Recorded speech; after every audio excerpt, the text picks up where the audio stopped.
there is a price to carbon in their future. What do you see as the biggest challenges in conservation? The growing human population.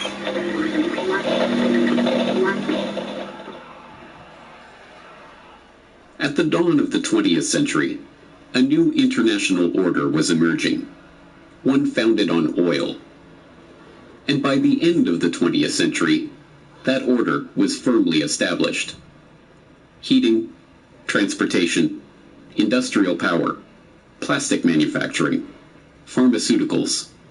There is no facet of modern life that is not, one way or another, dependent on oil.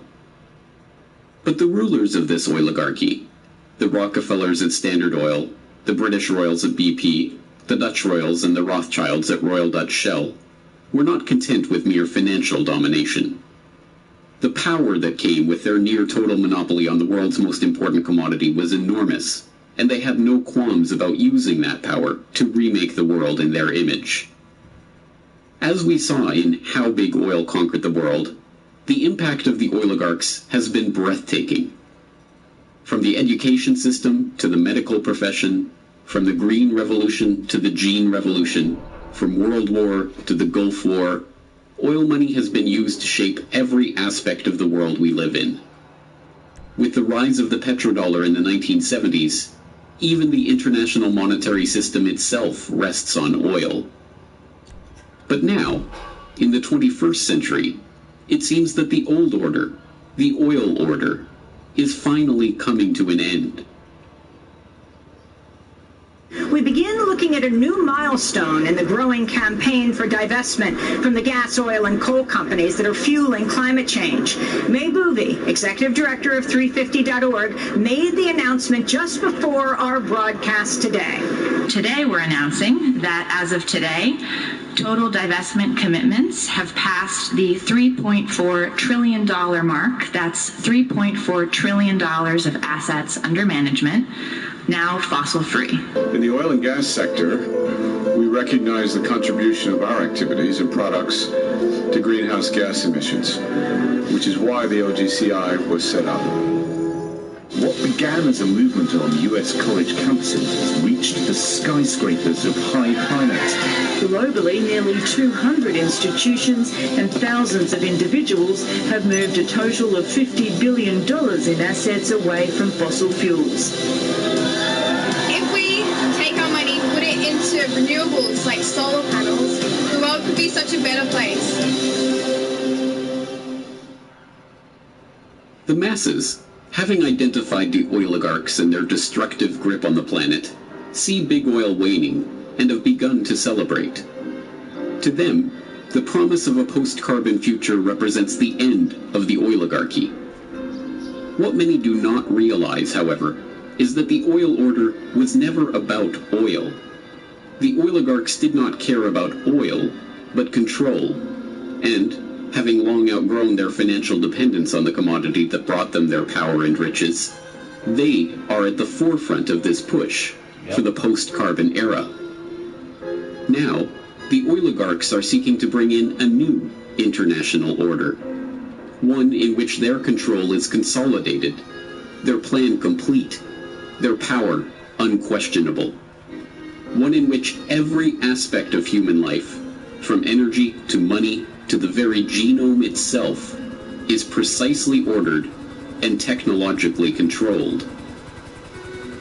This is the story of what the oligarchs really desire and how they plan to achieve it.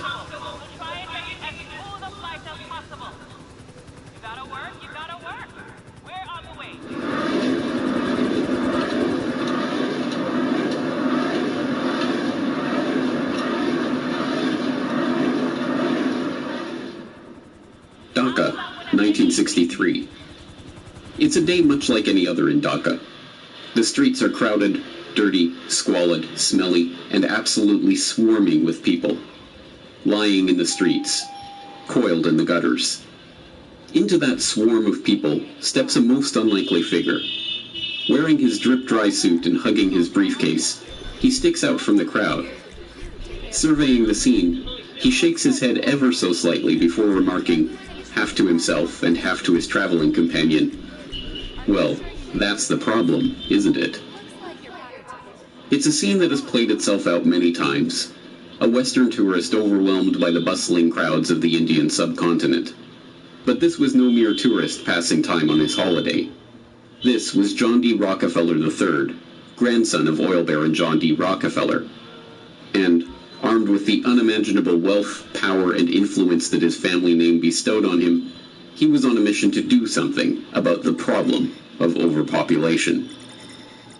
Rockefeller approached that mission as a representative of the Population Council, a group that he himself had founded in 1952 to address the problem in Dhaka and elsewhere. The truth is free use. On its surface, the Population Council was a straightforward organization with a straightforward task: to support medical and scientific research into the question of the growing human population. But the dark history of the Council and its guiding philosophy reveal Rockefeller's true interest in this problem and its ultimate solution. John D. Rockefeller III, or JDR3, as he was known to the constellation of researchers, businessmen, politicians, diplomats, and royals in the orbit of the Rockefeller family, had decided early on how to make proper use of the formidable money and power at his disposal by controlling the population of the planet.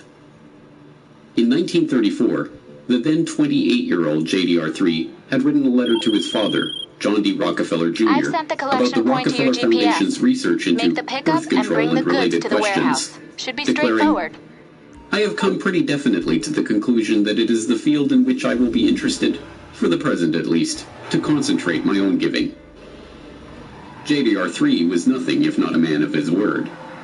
After commissioning a Rockefeller Foundation fact-finding mission to Asia to report on the threat of the growing Third World population, he organized a conference of the top medical and demographic researchers of the era to discuss, as the very title of the meeting termed it, population problems. From that meeting emerged the idea for an organization, the Population Council, to guide the development of the burgeoning field of population and fertility research. JDR3 personally donated $1.35 million of his own money to found the council and provide its initial operating expenses. Like his father and grandfather before him, Rockefeller had learned to use philanthropy and largesse as a mask for his true intention: control. But that mask slipped when he penned a draft of the council's charter revealing the organization's true purpose. The council, according to JDR3, would promote research and apply existing knowledge to help develop such changes in the attitudes, habits, and environmental pressures affecting the life of human beings, so that within every social and economic grouping, parents who were above the average in intelligence, quality of personality, and affection will tend to have larger than average families. Thomas Perrin, the former Surgeon General of the United States and Council co-founder, warned against including such a blunted mission in the Council's mission statement. You're through to your garage. Such questions arise as the following, he warned. Who is to determine the parents who are above average in affection? Also, who would decide the persons having better than average personality? Frankly, the implications of this, while I know they were intended to have a eugenic implication, could readily be misunderstood as a Nazi master race philosophy. I have, therefore, recast this paragraph. The line was dropped from the final version of the charter.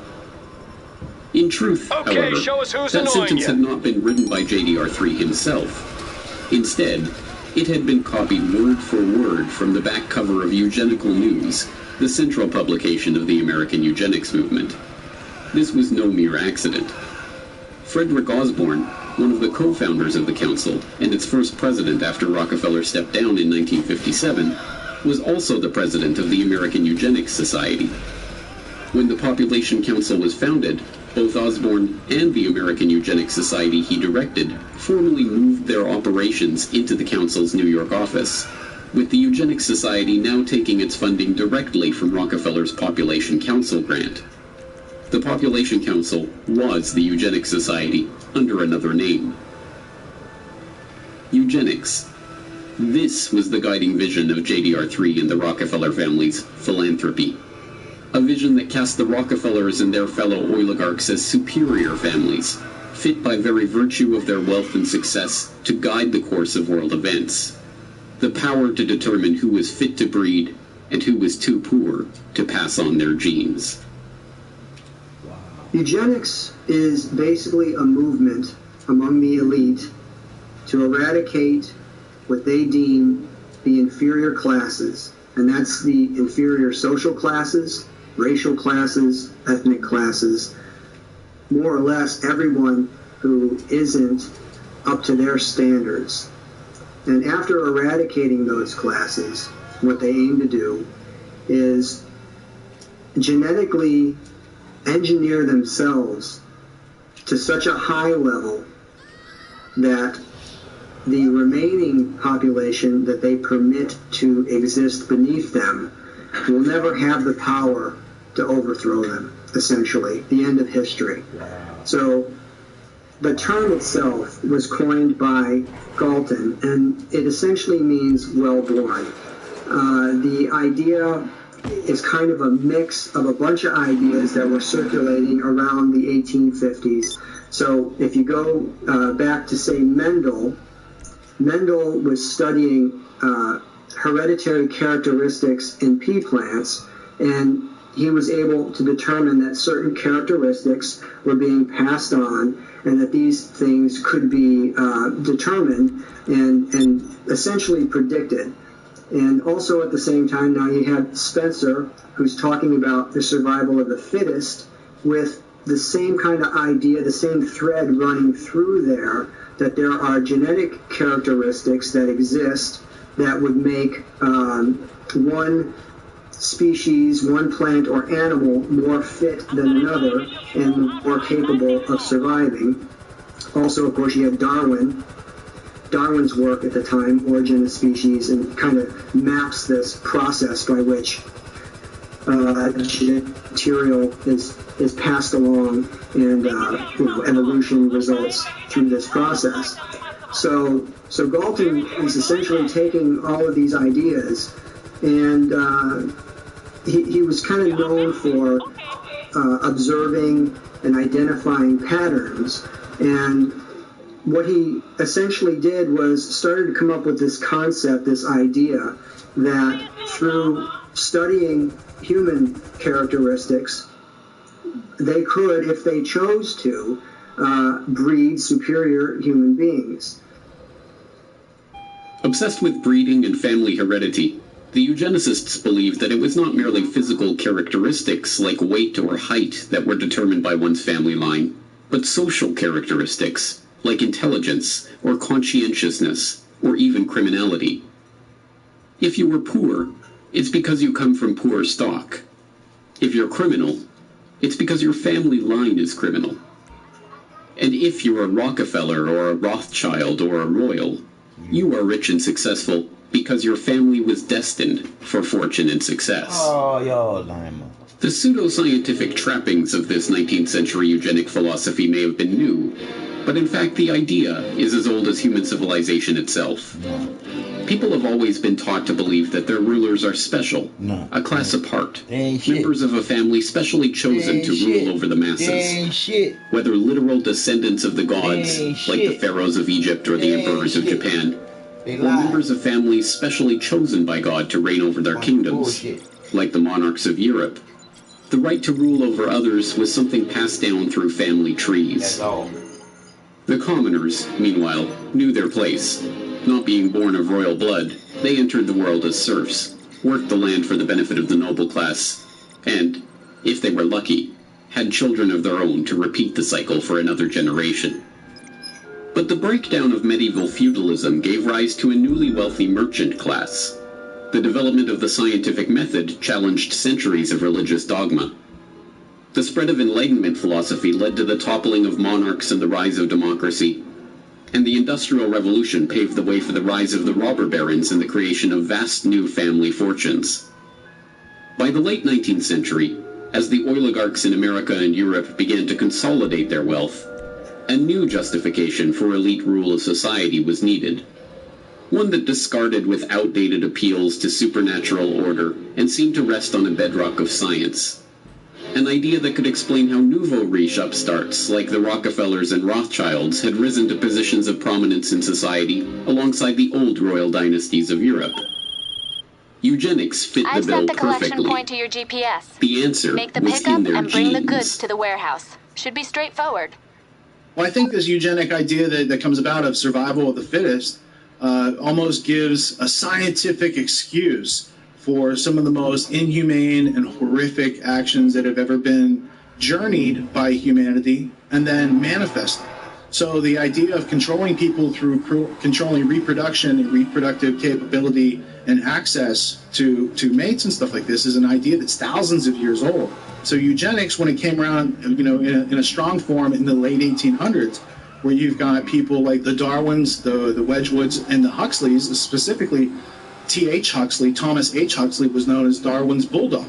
So these ideas of eugenics really take on, a new life of their own at the end of the 1800s, and coming into the 1900s, these ideas were embraced by the same families that were these robber barons that were being funded by the Rothschild banking network.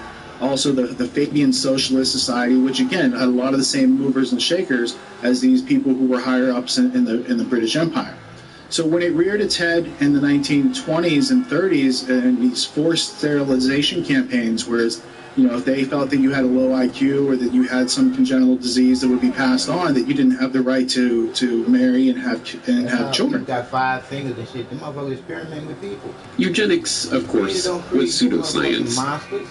When Galton and his fellow travelers began developing the theory, the identification of the actual mechanism of heredity, including genes and DNA, was nearly 100 years away. Instead, they used catch-all terms with no definition, like feeble-mindedness, to diagnose poverty or criminality, claiming it was caused by defective germplasm. They used phrenology to try to determine the physical expression of alcoholism or low intelligence. Even the most famous works of the eugenics era, like Henry Goddard's study of the Kallikak family, were roundly discredited and even repudiated by their authors. It's 100% pseudoscientific. It's absolutely arbitrary. The characteristics that they're looking for, something like feeble-mindedness, is something that is not only not scientific, it can essentially be described in any way that the person who is observing wants it to be described. So feeble-minded could mean that maybe you stutter, so then you're feeble-minded. Maybe you're shy, so you're feeble-minded. Maybe they just don't like the way you act, so you're feeble-minded. Doctors lying and making money off of people. But the idea was an infectious one. Like all the most enticing pseudoscience, it explained so much with so little effort. It appealed to the vanity of the researchers, usually hailing from successful and wealthy families themselves, and it gave an excuse for social engineering on a scale never before dreamed of. When eugenics crossed the Atlantic, spreading from the rarefied British countryside of Galton and his cohorts to the rocky shores of America, it hit ambitious young researchers like Charles Davenport with hurricane force. A Harvard-trained zoologist who had grown up in a strict, puritanical family of New England Congregationalists, Davenport's authoritarian father was obsessed with genealogy, tracing the family tree all the way back to his Anglo-Saxon forebears in 1086. When the younger Davenport discovered Galton's writing while working in a biological laboratory on Long Island, he found his purpose in life. As he later told the American Breeders Association, which became an important ally in his eugenicist cause, society must protect itself. As it claims the right to deprive the murderer of his life, so also it may annihilate the hideous serpent of hopelessly vicious protoplasm. With the proselytizing fervor of a religious convert, Davenport concocted an ambitious idea for furthering the eugenic cause: the creation of a eugenics record office to register the genetic background of every single man, woman, and child in America, and eventually the world, so that every person could be categorized by their family line and assigned a genetic rating. Once completed, those with the lowest eugenic value could be eliminated from the gene pool. So the idea of eugenics makes its way to America, lands in the lap of Charles Davenport, who approaches the Carnegie Institute for funding, and on the Cold Spring Harbor Laboratory, they set up this essentially an institute to study eugenics, and this eventually evolves with some Harriman money into the Eugenics Records Office. So between this initial institute that's set up at Cold Spring Harbor and then the Eugenics Record Office, which is also added to that, you're talking about millions and millions and millions of dollars of funding that's put forward to go out and investigate and find the inferior germplasm. Basically, that's how it's often described. The Rockefeller Foundation's initial contribution to the Eugenics Record Office, a mere $21,650, was a small sum, but it came with clear benefits. Not only the institutional infrastructure and the personnel of the foundation and the prestige of the Rockefeller name itself, but the promise of increased support as the work advanced. And as always, the Rockefellers were true to their word. Rockefeller Foundation researchers like William Welch, the founding director of the Rockefeller Institute for Medical Research, sat on the ERO's board and helped direct its activities. The Rockefellers also provided funds for specific research, like a $10,000 grant to survey New York's Nassau County for the eugenically unfit. And it created sister organizations like the Bureau of Social Hygiene, which cross-pollinated research and researchers with Davenport's own laboratory. John D. Rockefeller Jr. especially showed an interest in Davenport's work right from the start. They kept up a regular correspondence on a number of eugenics issues. In January 1912, when a plan to institutionalize mentally deficient female convicts to stop them from having children was floated, the young Rockefeller heir wrote to Davenport for his thoughts on the scheme. For his part, Jr. declared that, "This plan seems to me an immensely important one. It points out a scientific way of escape from the evils which our courts are intended to correct, but in reality only increase." After Davenport responded that the plan would only work if it included a eugenical screening of the convicts, Jr. contributed $200,000 to found just such an institute. The Institute of Criminology in New York was administered by Rockefeller's own Bureau of Social Hygiene and staffed by workers trained at the Eugenics Record Office. Fueled by the support of America's rich and powerful, the field of eugenics transformed from the quaint hobby horse of a few mad scientists into the social cause of an entire generation. Economists, politicians, authors, activists. By the 1920s, everyone who was anyone was extolling the need to eradicate the germplasm of the lower stock. Marie Stopes, the celebrated family planning pioneer who founded Britain's first birth control clinic in North London in 1921, railed against hordes of defectives, calling for the compulsory sterilization of those she deemed unfit for parenthood.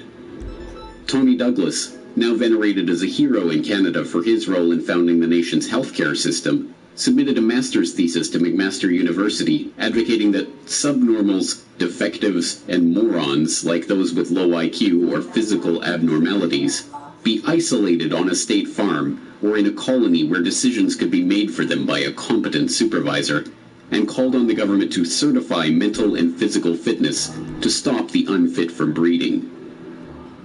John Maynard Keynes, the economist who gave us the Keynesian economics school that is still popular among central planners today, was himself president of the British Eugenics Society from 1937 to 1944. Alexander Graham Bell is still revered as the inventor of the telephone, but was in fact an early supporter of Charles Davenport and a founding member of the Eugenic Records Office Board of Scientific Directors. He openly campaigned for the eradication of the deaf race by governments intervening to stop deaf people from marrying. Nobel Prize-winning playwright and author George Bernard Shaw advocated for the creation of a government panel that would require everyone to justify their existence before it. If they failed to do so, Shaw thought those people should be killed by the state. Eventually, with foundation funding and promotion, this eugenicist mindset filtered down into the popular culture. The American Eugenics Society sponsored fitter family contests at state fairs, awarding prizes to families scoring the highest on eugenic health tests. The Society also sponsored contests to award prizes to clergy who fit the message of eugenics into their sermons. Eugenics even found its way to the silver screen. Well, we thought it necessary to present your family's case to the State Medical Commission. And after an examination, they decided there was but one important action to take. To have your entire family sterilized. Well, what's that? I don't know what you're talking about. Well, we investigated your family's history, Alice. And most of the past 3 generations have been feeble-minded, genital crippled, or habitual drunkards. Instead of improving, each generation is more of a problem. Now, in this state, we have a law which provides for such people to have an operation so there won't be any more children. I see. But merely popularizing their ideas was not the goal of the eugenicists. They wanted action. And in this case, that meant concrete steps towards eliminating the defective germplasm from the human population. Government-sanctioned murder of those deemed unfit was always one option on the table. And it wasn't just playwrights like Bernard Shaw advocating for government death panels. Eugenicists of all stripes discussed and debated the idea of murdering degenerates as the quickest way of achieving their goals. Mistaken regard for what are believed to be divine laws and a sentimental belief in the sanctity of human life tend to prevent both the elimination of defective infants and the sterilization of such adults as are themselves of no value to the community.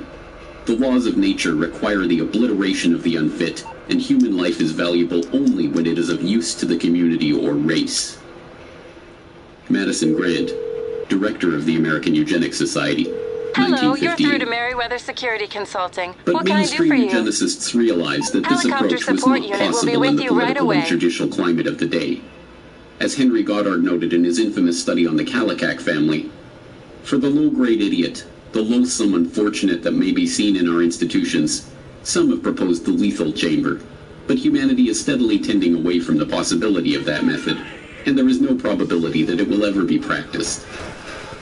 Instead, they would have to turn to the other option, the more politically acceptable solution for stopping the undesirables from breeding: forced sterilization. Indiana passed America's first eugenic sterilization law in 1907, and with only a few years, there were a dozen states where those deemed unfit were being legally sterilized against their will. But still, this was not enough for the eugenicists. The approach was too scattershot. Only a few thousand sterilizations had taken place under these laws, and Indiana's own Forced Sterilization Act was overturned by the state Supreme Court in 1921. Once again, Harry Laughlin, Davenport's right-hand man at the Rockefeller-funded Eugenics Record Office, stepped in to solve the problem. He drafted a model eugenics sterilization law in 1922 that became the basis for Virginia's 1924 Sterilization Act. To confront the issues head-on, the eugenicists decided to challenge the law's constitutionality themselves and take the lawsuit all the way to the Supreme Court. All they needed was the right test case to bring to trial. And they found that case in Carrie Buck, an 18-year-old ward of the Virginia State Colony for Epileptics and the Feeble-Minded, who was neither epileptic nor feeble-minded. But start back in the 1920s with Carrie Buck. So she's a young woman who is growing up in Charlottesville, Virginia, being raised by a single mother. Back then, there was a belief that it was better often to take poor children away from their parents and put them in middle-class homes. So she was put in a foster family. They treated her very badly. She wasn't allowed to call the parents mother and father. She did a lot of housekeeping for them and was rented out to the neighbors. And then one summer, she was raped by the nephew of her foster mother. She becomes pregnant out of wedlock, and rather than help her with this pregnancy, they decide to get her declared epileptic and feeble-minded, though she was neither, and she shipped off to the colony for epileptics and feeble-minded outside of Lynchburg, Virginia. And what happened to her there? So she gets there just the wrong time. Virginia has just passed a eugenic sterilization law, and they want to test it in the courts. So they seize on Carrie Buck as the perfect plaintiff in this lawsuit. So they decide to make her the first person in Virginia who will be eugenically sterilized, and suddenly she's in the middle of a case that's headed to the U.S. Supreme Court. The case was a sham, concocted merely to get the Supreme Court stamp of approval on the issue of forced sterilization.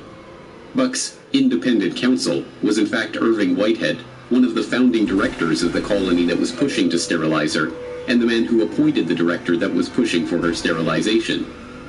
Buck herself was not feeble-minded, nor was her mother, nor was her daughter, Vivian Buck, who Carrie bore as a result of being raped and who was declared feeble-minded as a baby because, as a social worker testified during the trial, there was a look about it that is not quite normal, but just what it is, I can't tell.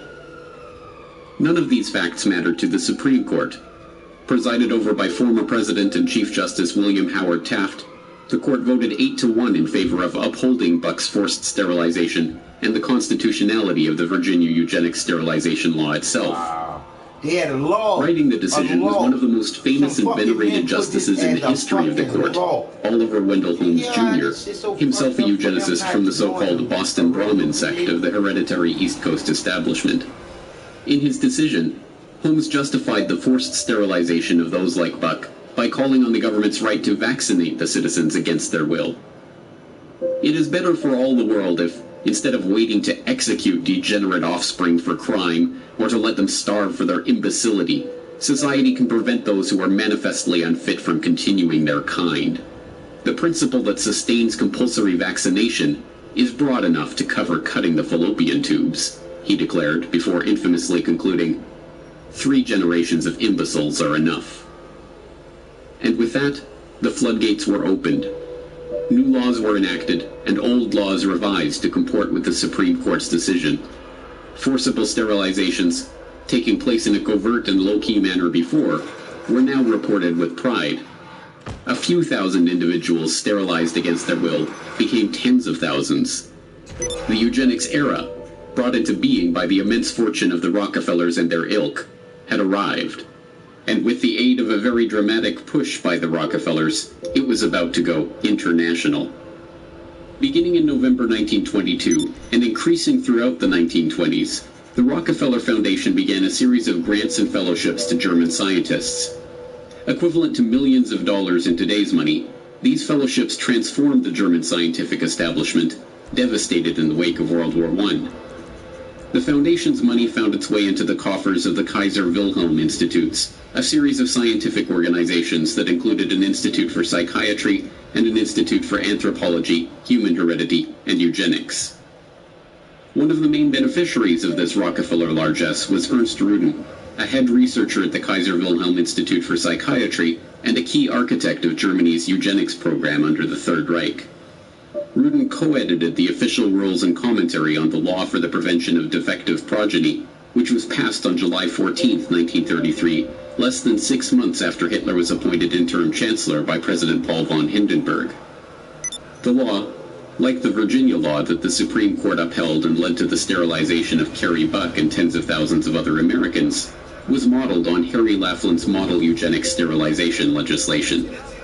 It formed genetic health courts, which could mandate sterilization of defectives in 8 different categories: the feeble-minded, schizophrenics, manic depressives, sufferers of Huntington's chorea, epileptics, those with hereditary deformities, the blind, and the deaf. Alcoholics, a 9th category, were to be optionally added to the list, with a caution against inclusion of ordinary drunkards. By the end of the year, 62,400 Germans were found unfit to breed and sterilized against their will. By 1945, that number had reached 400,000. In the 1940s, that eugenics program was to expand into euthanasia under the Action T4 program, resulting in over 70,000 children, senior citizens, and psychiatric patients being murdered by the Nazi regime. As the dust settled on World War II, the name of eugenics became synonymous with the Nazis in the minds of the general public.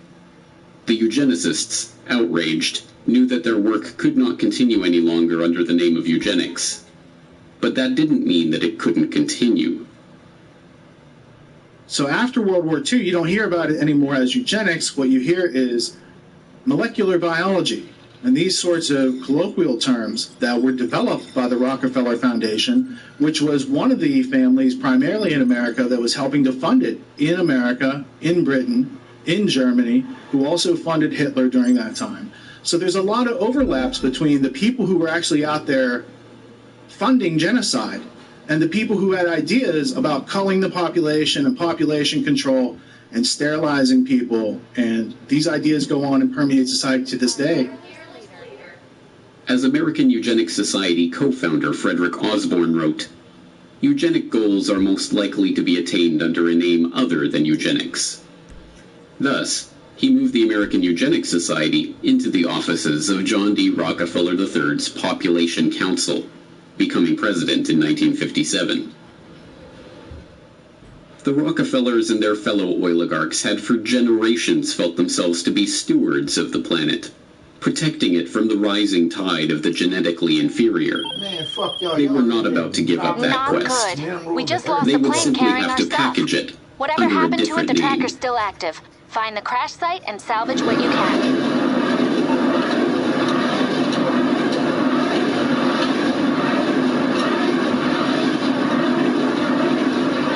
With all the evidence that we've amassed in our preparations for the Stockholm Conference, including the views of many of the world's leading scientists, I am convinced that the prophets of doom have got to be taken seriously. In other words, doomsday is a possibility. I'm equally convinced that doomsday is not inevitable. On paper, it would be almost impossible to find a less likely candidate for godfather of the modern environmental movement than Maurice Strong.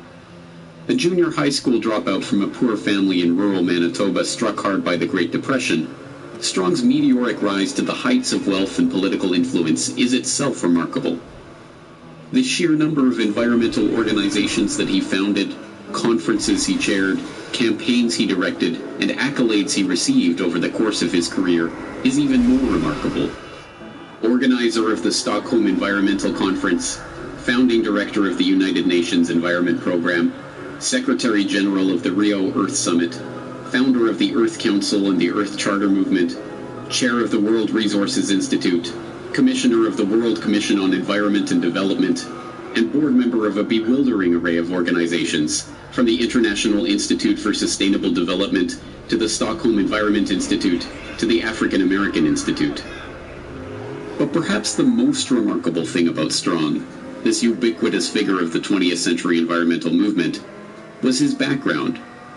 A Rockefeller-connected millionaire from the Alberta oil patch who divided his time between environmental campaigning and running major oil companies. To understand how this came about, we have to examine the history of the emergence of the environmental movement. In the post-war period, the desire to control the population put on a new mask, protecting the world from resource depletion, pollution, and ecological catastrophe. And, as always, the Rockefeller family was there to provide the funding and organizational support to steer this burgeoning movement toward their own ends. President Nixon and the United States Congress established the Commission on Population Growth and the American Future. The chairman of this unique commission is John D. Rockefeller III. With a very broad-ranging mandate. Merriweather, because security is a private matter. What can I do for you? And just from that, this question of quality of life just emerged as the Don't hesitate to call back. But the main finding was that stabilization of some kind is clearly desirable for the country. What you need, boss? Yes, Some wheels? I can bring them around. That it is recognized that population cannot continue to grow indefinitely. Nobody questions that. And we said from our findings, It's coming at you. we felt Okay, that now I got stuff to do. the nation should welcome and plan for a stabilized population. But the whole question of pollution, environment, and population came very much to the fore in amazingly rapid time. And President Nixon, in July 1969, made a statement to the Congress exclusively on this question. And I'd like to read just 2 sentences from that statement, as I think it's indicative of his concern in regard to the subject and his recognition of its importance here and around the world. He said, "One of the most serious challenges to human destiny in the last third of this century will be the growth of the population.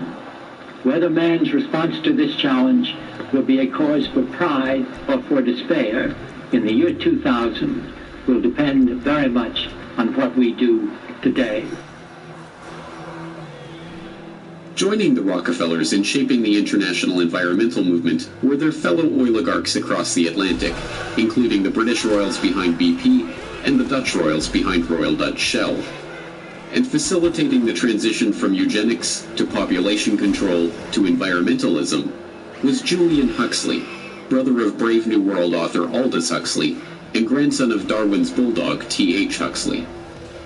Julian Huxley was a committed eugenicist, chairing the British Eugenics Society from 1959 to 1962. But, like the other eugenicists of the post-war era, he understood the need to pursue the now discredited work of eugenics under a different guise. The founding director of the United Nations Educational, Scientific and Cultural Organization, UNESCO, Huxley wrote in the agency's founding document about the need to find ways to make the cause of eugenics politically viable once again. At the moment, it is probable that the indirect effect of civilization is dysgenic instead of eugenic. And in any case, it seems likely that the dead weight of genetic stupidity, physical weakness, mental instability, and disease proneness, which already exist in the human species, will prove too great a burden for real progress to be achieved. Thus, even though it is quite true that any radical eugenic policy will be for many years politically and psychologically impossible, it will be important for UNESCO to see that the eugenic problem is examined with the greatest care, and that the public mind is informed of the issues at stake, so that much that now is unthinkable may at least become thinkable. Huxley found the perfect front for the reintroduction of these unthinkable eugenical ideas in 1948, when he used UNESCO as a springboard for founding the International Union for the Conservation of Nature, and then again in 1961, when he used that agency as a springboard to create the World Wildlife Fund. Joining Huxley as co-founders of the fund were not only Prince Bernhard of the Netherlands, founder of the Bilderberg Group and former employee of the IG Farben conglomerate, and Prince Philip of England, but Godfrey A. Rockefeller of the Rockefeller dynasty. Together, they pledged to harness public opinion and educate the world about the necessity for conservation. Years of education about the strain that the growing human population put on the resources of the earth, paid for by the very oligarchs who had just spent the past century monopolizing one of the world's key resources, led, inevitably, to a predictable conclusion. Now, for the first time in the history of man, an international movement is underway. The people of the nations and the nations of the world have joined together to find the answers. This building and the world's representatives hold the solution. We've seen what we've done to bring about the destruction of our Earth. Is it not the time now to cure the disease that we ourselves have created? Yes, the cure for the disease of mankind, according to Rockefeller-funded propaganda featuring John D. Rockefeller III as an expert commentator, was to be found at the United Nations, whose headquarters had been so graciously donated by the Rockefeller family itself. And the first step toward discovering that cure was to organize the UN Conference on the Human Environment in Stockholm in 1972, the world's first international environmental conference. For 11 days in June 1972, Stockholm was a magnet for everyone concerned with the environment. 1,200 official delegates from 113 nations were in Stockholm for the first international conference on the human environment.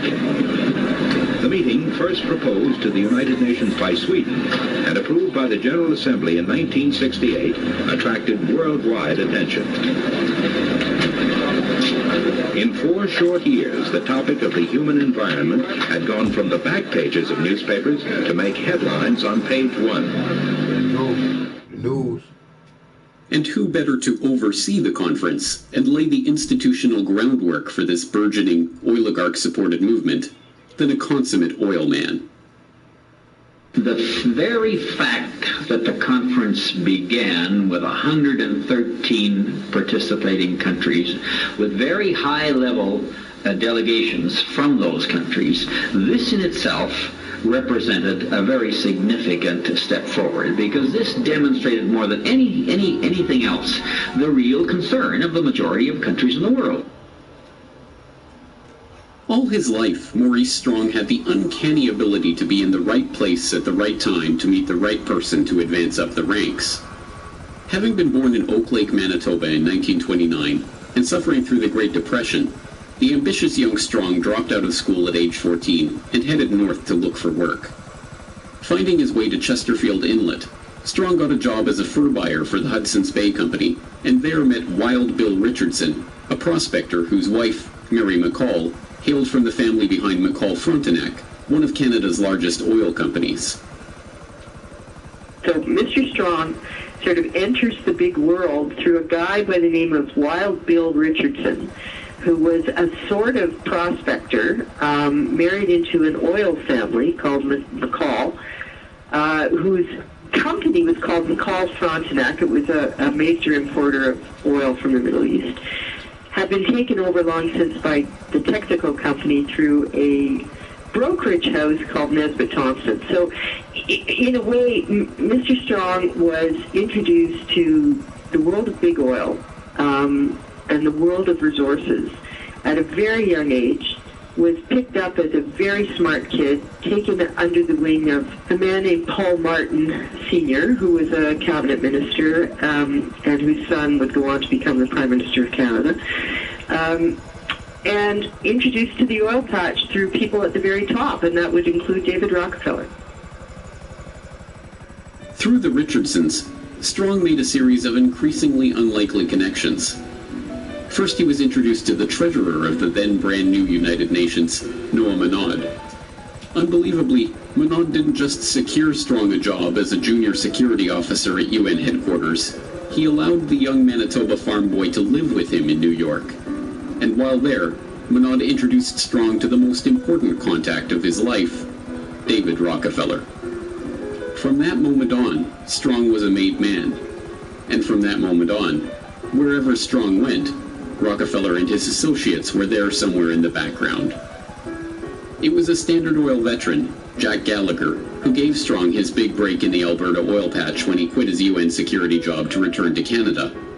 And when Maurice Strong suddenly decided to quit that oil patch job, sell his house, and travel to Africa, he supported himself working for Rockefeller's Caltex in Nairobi.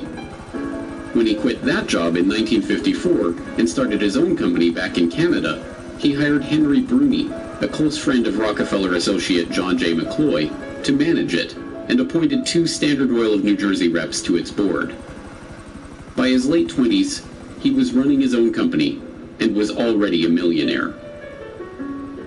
As he would throughout his life, Maurice Strong capitalized on these connections and opportunities to full effect. After being chosen to organize the UN Environmental Conference in Stockholm, he was appointed a trustee of the Rockefeller Foundation, which then funded his office for the Stockholm Summit and supplied Carnegie Fellow Barbara Ward and Rockefeller ecologist René Dubos for his team. Strong commissioned them to write Only One Earth, a foundational text in the sustainable development arena that is heavily touted by globalists as a key document for promoting the global management of resources. The 1972 Stockholm Summit is still hailed as a landmark moment in the history of the modern environmental movement, leading not only to the first governmentally administered environmental action plans in Europe, but the creation of an entirely new UN bureaucracy, the United Nations Environment Program, UNEP. Naturally, the UN appointed Maurice Strong as UNEP's first director. Shortly thereafter, Strong continued his double life by jumping straight back into the oil patch. Eastern Canada was hit particularly hard by the OPEC oil embargo, and as a result, then Prime Minister Pierre Trudeau created Petro-Canada, Canada's national oil company. And who did he tap as the company's first president? None other than that crusading Rockefeller-backed environmentalist, Maurice Strong. Leaving that post in 1978, Strong continued with the scarcely believable series of governmental, private sector, and international appointments, from chairman of the Canada Development Investment Corporation to chairman of AZL Resources Incorporated to leading the UN's famine relief program in Africa. In 1987, Strong helped to organize another environmental conference, much less known but no less remarkable than the Stockholm Summit. Dubbed the Fourth World Wilderness Congress, the meeting took place in Denver, Colorado, and brought together Strong, David Rockefeller, Edmund de Rothschild, then Treasury Secretary James Baker, and a gaggle of other oligarchs, bankers, Washington power players, and globalists, ostensibly to talk about the environment. What they actually discussed was altogether more incredible. I suggest, therefore, that this be solved not through a democratic process. That would take too long and devour far too much of the funds to educate the cannon fodder, unfortunately, which populates the earth. We have to take almost an elitist program that we can see beyond our swollen bellies and look to the future in time frames and in results which are not easily understood or which can be, with intellectual honesty, be reduced down to some kind of simplistic definition.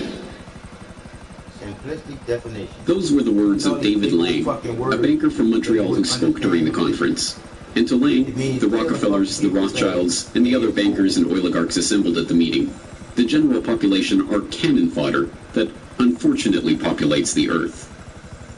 This candid admission, a perfect encapsulation of the eugenical ideas at the heart of the global conservation movement funded into existence by the oligarchs themselves, was caught on tape by George Hunt, a businessman in Boulder, Colorado, who had volunteered to help the conference as a concerned citizen and came away horrified by what he had witnessed there. He released his own recordings of the proceedings in the early 1990s to warn the public about this group and its ultimate aims. Hunt's recording captured the moment when Maurice Strong introduced Baron Edmund de Rothschild, whose father's cousin had sold the Rothschilds' Azerbaijani oil fields to Royal Dutch Shell in 1911, as a pioneer of the environmental movement and a founder of the concept of conservation banking. One of the most important initiatives that is open here for your consideration is that of the conservation banking program. As we mentioned this morning, we have as our chairman, fortunately, the person who really is the source of this very significant concept. He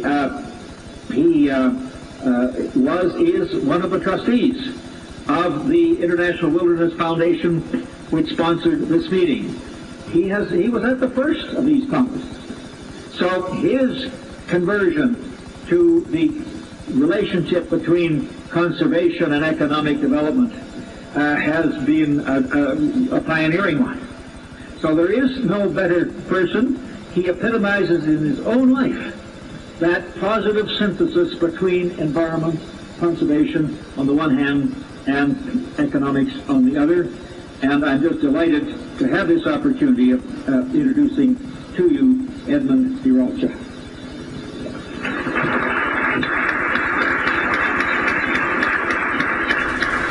Maurice, thank you very much indeed for all that you said, and I would ask the audience to take with a slight grain of salt all that he has said about this. The meeting accomplished some important goals for the oligarchs.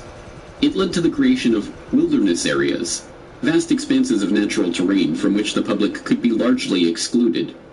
These areas were to be designated and overseen by the IUCN, the same body that British Eugenics Society President Julian Huxley used as a springboard to creating the World Wildlife Fund.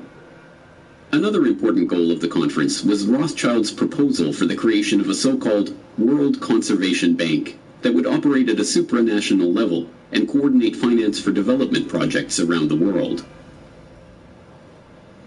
The meetings now of the new concept of an international conservation banking program involves all sectors of the human community. Governmental and intergovernmental agencies, the public and private agencies, large charitable foundations, as well as ordinary individuals worldwide. By thinking forward as to how to reach out to the public at large, to every corporate entity throughout the world, to put aside, hopefully tax-free, a part of their profits to fund our ecological and environmental protection. Ladies and gentlemen, every country has its own problems, its indigenous peoples and its wildlife. This International Conservation Bank must know no frontiers, no boundaries. No frontiers. This World Conservation Bank was forwarded and eventually realized at Maurice Strong's next major conference, the one which was to serve as the crowning achievement of his unlikely career as environmental crusader, and which still remains one of the touchstones of the environmental movement, the 1992 Earth Summit in Rio de Janeiro. In June 1992, the world met in Rio to discuss the fate of planet Earth. In this largest summit and very first Earth Summit ever held, representatives from 166 countries, 130 heads of state, and 15,000 non-governmental organizations came together with the hopes of deciding specific agreements that would balance environmental preservation with economic needs. And my gratitude to Secretary General Maurice Strong for his tireless work in bringing this Earth Summit together. This is truly an historic gathering. There are those who say that economic growth and environmental protection cannot be compatible. The world is our garden, and together we must cultivate it. This week at Rio, we have made a start. Beyond Rio, we must continue to carry it through. We cannot be complacent unless the agreements reached here are accompanied by real commitments to significant change. Change, of course, indeed, for the human species. In my view, Your Excellencies, we simply are headed for a moment in the 21st century where the condition of our species may become terminal. As useful as the Fourth World Wilderness Congress had been in advancing the agenda of Maurice Strong and the oligarchs, that was only setting the stage for the Earth Summit in Rio. At the Earth Summit, Edmund de Rothschild got his World Conservation Bank. Dubbed the Global Environment Facility and launched at the summit itself, it serves as the funding mechanism for 5 different UN conventions and provides billions of dollars worth of financing to environmental and development projects around the world. Its 18 implementing partners include the Rockefeller-funded Food and Agricultural Organization, the Huxley-founded International Union for the Conservation of Nature, the Maurice Strong-created United Nations Environment Program, and the Prince Bernhard, Prince Philip, Godfrey Rockefeller-founded World Wildlife Fund.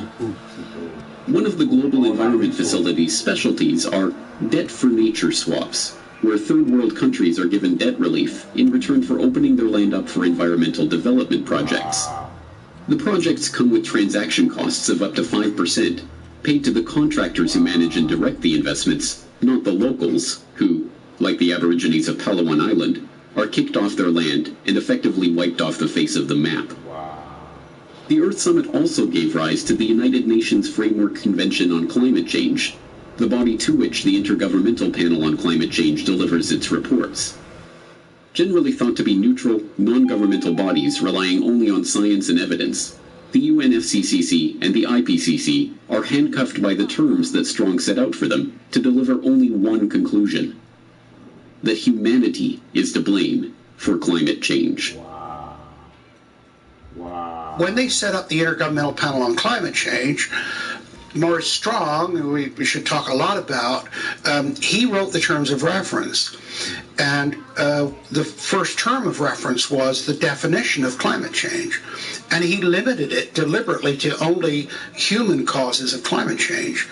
And, of course, that effectively eliminated all the natural causes, natural variability, which is why you see them not looking at things like the sun, and a whole bunch of other issues. And of course he then limited it even further in another term of reference that he set it up into 3 working groups. There was the technical group, working group 1, which wrote the science report. And that was 600 of the 2,500 people. The other 1,900 were in working groups 2 and 3.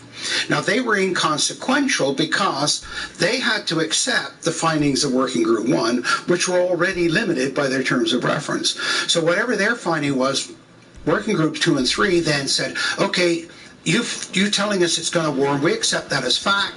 We now look at the implications of that, and that's where you hear all these stories about, oh, the ice is going to melt, the sea level is going to rise. So really, they got the product in the back. The majority of the report by 1,900 scientists is accepting without question the finding of the first group.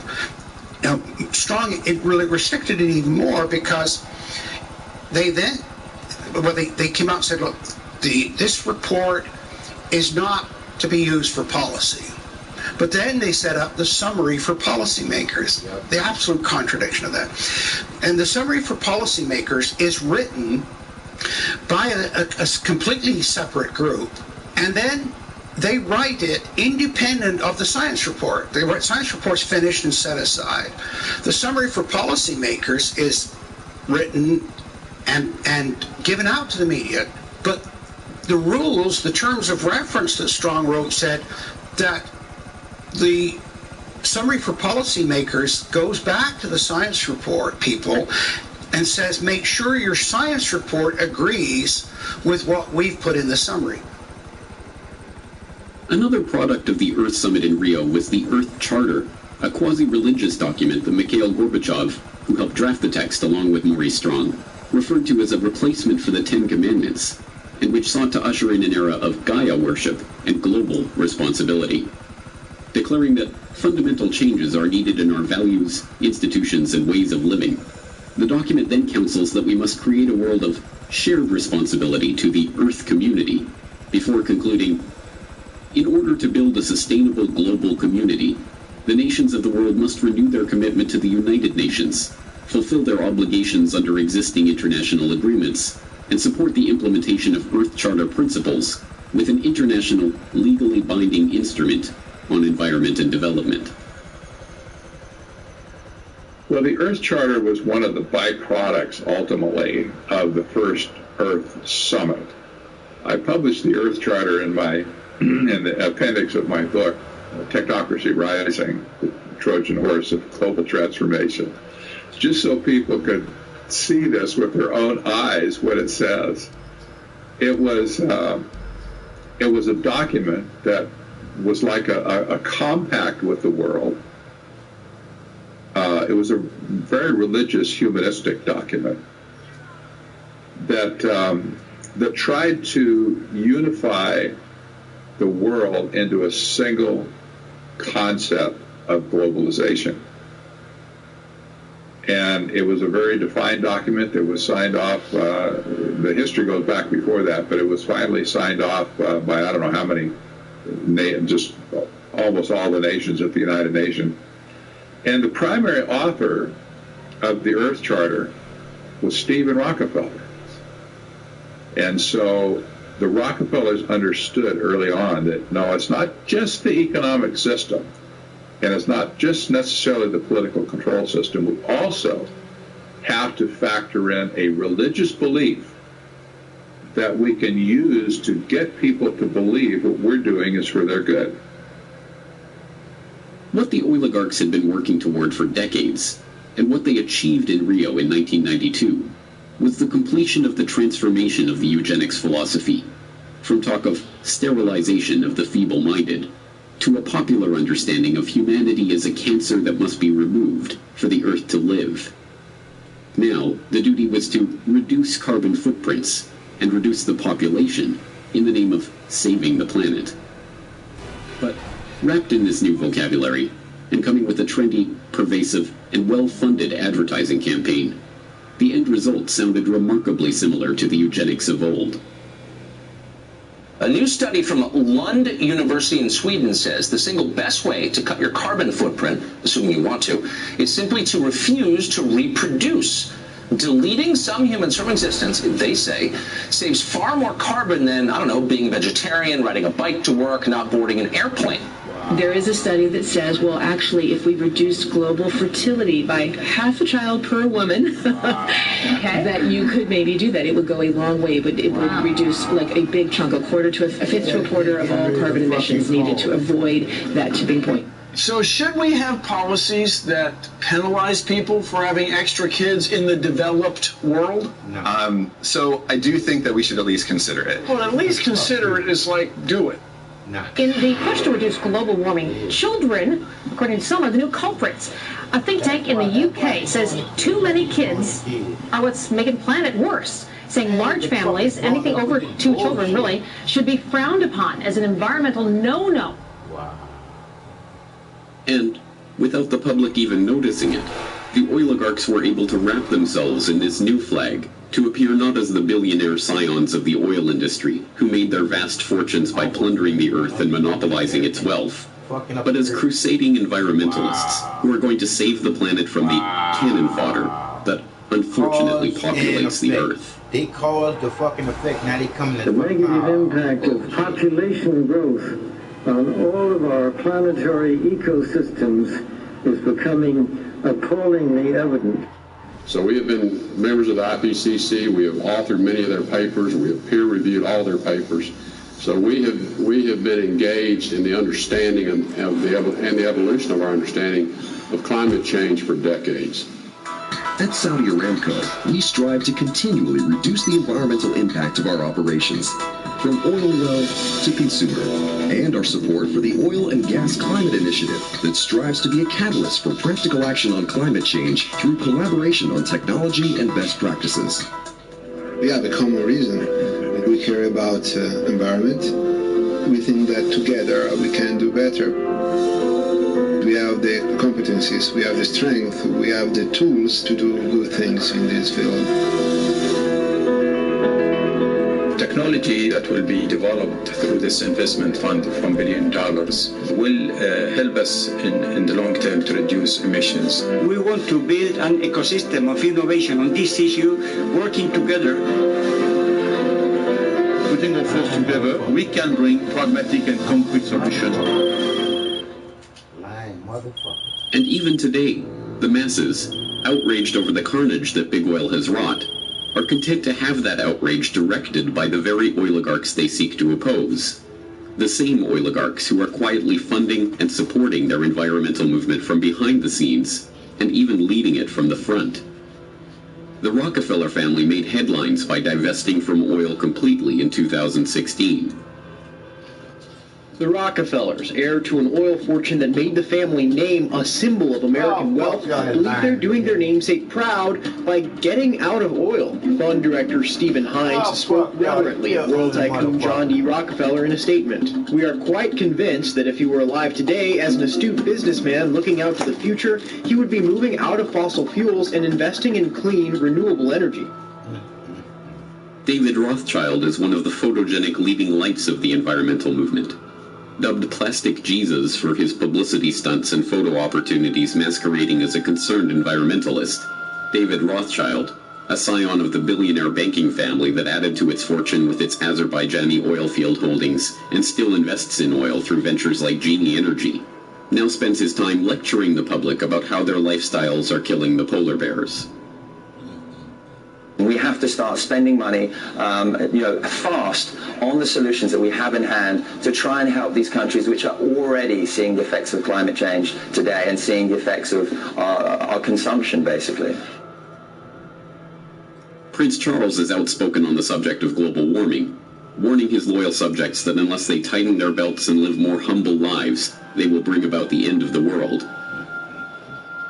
Ladies and gentlemen, the battle against climate change is surely the most defining and pivotal challenge of our time. We cannot ignore the symptoms and should act now to restore the health of the planet before it is too late. This, of course, will require an unprecedented transformation of our communities, societies and lifestyles, all predicated on the move to a low-carbon and circular economy. The groundwork has been laid for what these oligarchs call the post-carbon era. It is no longer about oil. It never was. It is about control.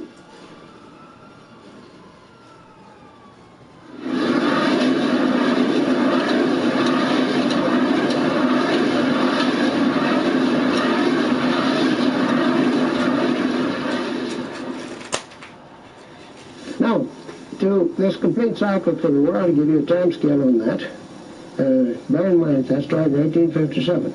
And so here's where we were about 3 or 4 years ago. This was proved reserves in here, which would add up to about here. And the estimated peak would occur about 1995, and we go into the decline. That middle 80% again is a spread from the 60s, the late 60s, up to a little over 20, beyond 2020. It's computed out here about 56 years. That assumes an orderly evolution. That says that child born, say, within the last 10 years, will probably see the world consume most of its oil if he lives a normal life. It is like that. Today, Marion King Hubbert is best known as the Shell oil researcher who gained notoriety in the 1950s for predicting that the U.S. would achieve its peak production of petroleum by 1970, and that almost all of the planet's oil supplies would be exhausted by 2020. This peak oil theory, still sometimes referred to as Hubbert's peak, was, like everything else generated by big oil, a conveniently crafted lie, designed to habituate the market to artificial scarcity and thus keep oil prices high. Hubbert's prediction was not based on any empirical data from any oil field, but instead relied on Hubbert's incorrect guesses about remaining oil reserves and employed a heuristic tool to model production. As Hubbert's protege and colleague at Shell Oil, Kenneth DeFaze, conceded years later, the numerical methods that Hubbert used to make his prediction are not crystal clear. Today, 44 years later, my guess is that Hubbert, like everyone else, reached his conclusion first, and then searched for raw data and methods to support his conclusion. Shortly before his death in 1989, Hubbert himself admitted that when he showed his peak oil paper to Shell's managing director before presenting it to his colleagues, the director had told him not to go overboard with his estimates of oil reserves, pointing specifically to L.G. Weeks, a rival geophysicist who had estimated reserves to be much higher, and thus the impending threat of undersupply and the need for high oil prices to be much weaker. But although today Hubbert is remembered almost exclusively for his peak oil thesis, he was in fact involved in a much larger, lifelong project, helping to codify and incorporate a movement that, much like eugenics, was wildly popular nearly a century ago, fell out of favor in polite society, and yet continues today under other names. That movement was called technocracy. Hello, I'm Arvid Peterson, and this is the first of a two-part presentation on technocracy, an alternative social system. These programs are not intended to entertain or amuse you, nor are they meant to scare you. We are making a new approach.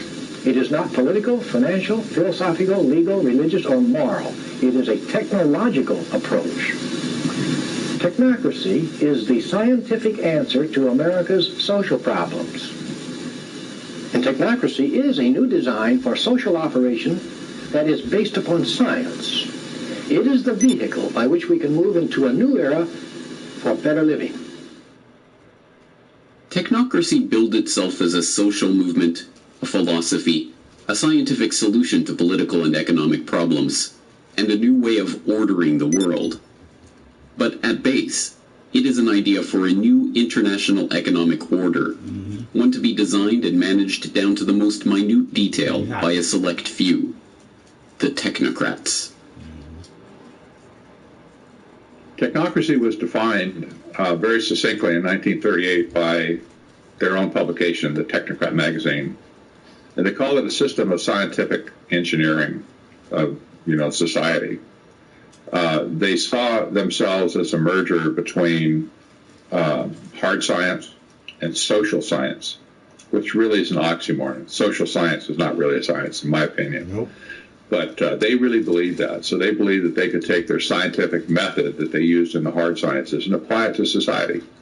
They also believed that they alone were the only ones that could run society correctly as a result of technology having come in and changed the fabric of society. They hated politicians. They hated the establishment, the organization of society the way it was, because it was not efficient. It was not, conservation-based, if you will, to conserve resources. Nope. And so they just kind of took it upon themselves to define an economic model that would replace capitalism and free enterprise. And that's exactly what it was, a replacement economic system. Drawing on Henry Saint-Simon's call for a scientifically organized socialist system, the positivism and secular humanism of Auguste Comte, and the principles of scientific management propounded by Frederick Taylor, the technocratic movement emerged from the same environment of progressivism, positivism, and social Darwinism that birthed eugenics. Just as the eugenicists believed the human race could be improved through selective breeding controlled and administered by a small group of scientists and their billionaire backers, so too did the technocrats believe that they could improve the social and economic conditions of humanity by controlling and administering society. And, happily enough for the oligarchs, the technocrats would improve the world by replacing money with energy certificates. Led by the eccentric revolutionary economist and sociologist Thorstein Veblen, the technocratic movement that formed around Veblen's New School for Social Research and Technical Alliance attracted both engineers and serious researchers like King Hubbard and Buckminster Fuller, and fellow eccentrics like Howard Scott. Scott, a mysterious man of uncertain background, established himself in New York City at the end of World War I and came to be seen as a bohemian engineer. In 1920, he went to work for the Wobblies as a research director, and the following year he founded the Technical Alliance, a group of engineers and scientists centered around Columbia University who, as a forerunner to the technocracy movement, advocated for a society run by scientists and engineers. In 1932, the charismatic and well-spoken Scott managed to attach himself to Walter Raudenstrauch, a professor at Columbia and the founder of the university's Department of Industrial Engineering. With a common interest in technocracy, the two became friends and allies. It was through Raudenstrauch that Scott was able to approach the president of Columbia, Nicholas Murray Butler, for permission to use the university's facilities. Butler, always on the lookout for the cutting edge of progressivism, was swayed by the technocratic ideas, and soon Scott's Committee on Technocracy was operating out of the basement of Hamilton Hall. When Butler let word slip about the next big idea being cooked up in the basement of his university, technocracy became a sensation. It was lauded in the press. Scott became a sought-after speaker, and there was even a dance named after the movement. It was at Columbia that Scott met King Hubbard, and the two, an unlikely pair of serious-minded researcher and eccentric revolutionary, immediately hit it off. Their stint together at Columbia was about to come to an abrupt end, but their association would last for decades and help give birth to ideas that would eventually transform the world. Technocracy really got recognized when it was at Columbia. We'll talk in a minute. They didn't last there very long because, as it turned out, one of the promoters of technocracy, Howard Scott, turned out to be a fraud. He was kind of the main spokesman for the movement, and he pumped up his resume like so many people do today, unfortunately. He pumped it up and basically just lied about his past, his educational past. And they all assumed he had a degree in some advanced engineering, whatever, and he knew all the buzzwords. But some sharp reporter did some investigative research on him and said, I can't find where this guy graduated anywhere. And when Columbia found out that the guy was a fraud, they realized Butler's ego got involved and says, man, these people have played me. And so he kicked them all out. Just kaboom, drop kicked him right out and said, get out of my building. And they all left and scattered. And the technocrats that were left at Columbia, there were several of them that were professors at Columbia at the time, they just zipped their lips, shut up, went back to work, figured out, I want to keep my job. I'm just going to, not ever mention technocracy again. It didn't mean they stopped believing, but they didn't talk about it for a very, very long time at Columbia. Disgraced, evicted from Columbia, and with the Committee on Technocracy disbanded almost as quickly as it had come together, Scott found himself at a personal low. Penniless and with an old debt having caught up to him, he had only one person he could rely on, M. King Hubbard. Hubbard let Scott live in his Greenwich Village apartment and paid out of his own pocket to file the Articles of Incorporation for Technocracy, Inc., a new membership organization that would carry on the principles of technocracy. The first step, of course, was to define precisely what those principles were. Hubbard got to work penning the Technocracy Study Course, the Bible of the technocracy movement. In it, Hubbard laid out the vision of an abundance of physical wealth on a continental scale for the use of all continental citizens, which, he warned, can only be accomplished by a continental technological control, a governance of function, a technate. The technocratic system was to be structured around a new monetary paradigm, one based not on dollars and cents, but energy certificates representing the nation's net energy expenditure. These certificates would be denominated in joules and issued based on a net energy budget deemed appropriate by the technocratic state's governing scientists. Citizens would be issued an equal share of the nation's certificates and make their purchases with them, and the information about these purchases would be relayed back to the central planning body for analysis. By this method, the technocrats could, in the words of one proponent, create a thermodynamically balanced load of production and consumption, thereby doing away with unemployment, debt, and social injustice. In the technocracy study course, Hubbard, like a good technocrat, laid out the exact conditions that would need to be met for this vision to come to pass. According to him, technocracy would require all energy usage and all consumer spending throughout the nation to be calculated and registered on a continuous and instantaneous basis, a 24/7 inventory of all production and consumption, a complete registry of all products available for sale, where they were produced, how much energy was expended in their production, and where and when they were sold, and finally, a specific registration of the consumption of each individual, plus a record and description of the individual. Hubbard's vision was not just that of a totalitarian society in which every detail of every interaction was recorded and reported to a central authority, but, for the 1930s, the concept of continuously and instantaneously updated registries of every good in the economy was not just audacious, but borderline insane. Nevertheless, suffering through the Great Depression, the American people were willing to listen to any ideas to replace the current system that had so obviously failed them, no matter how outlandish. Technocracy Inc. did attract a following, swelling into the tens of thousands later in the decade.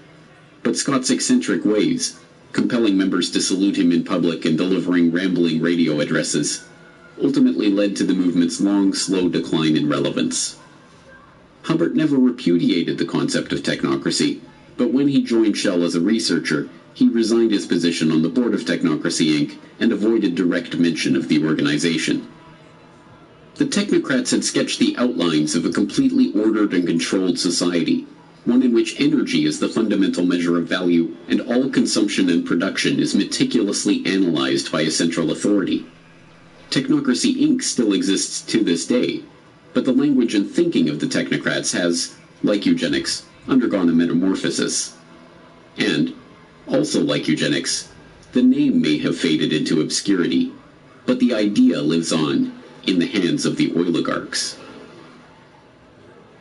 Would you live in a greener lifestyle if you could make money from it? That may be possible if a government proposal for personal carbon emissions allowances is implemented under this scheme. Everyone in the UK would be allocated an annual carbon allowance. Stored electronically, rather like a supermarket loyalty card, points would be deducted every time we buy or use non-renewable energy. For example, using electricity to power appliances in the home. Or travelling somewhere by plane. Or even buying petrol for your car on the forecourt. Now, any points left over could then be sold back to a central bank. Are you still with us? And people who need more, like motorists who had used their allocations, could then pay for a top-up. Carbon rationing, carbon trading, carbon taxes, cap and trade. Just as the technocrats of old envisioned a new economic order based on energy and governed by the dictates of scientists and engineers, so too does this modern form of technocracy envision an economic order in which energy is budgeted, priced, and traded by intergovernmental panels of scientists and the political caste that grows up around these institutions.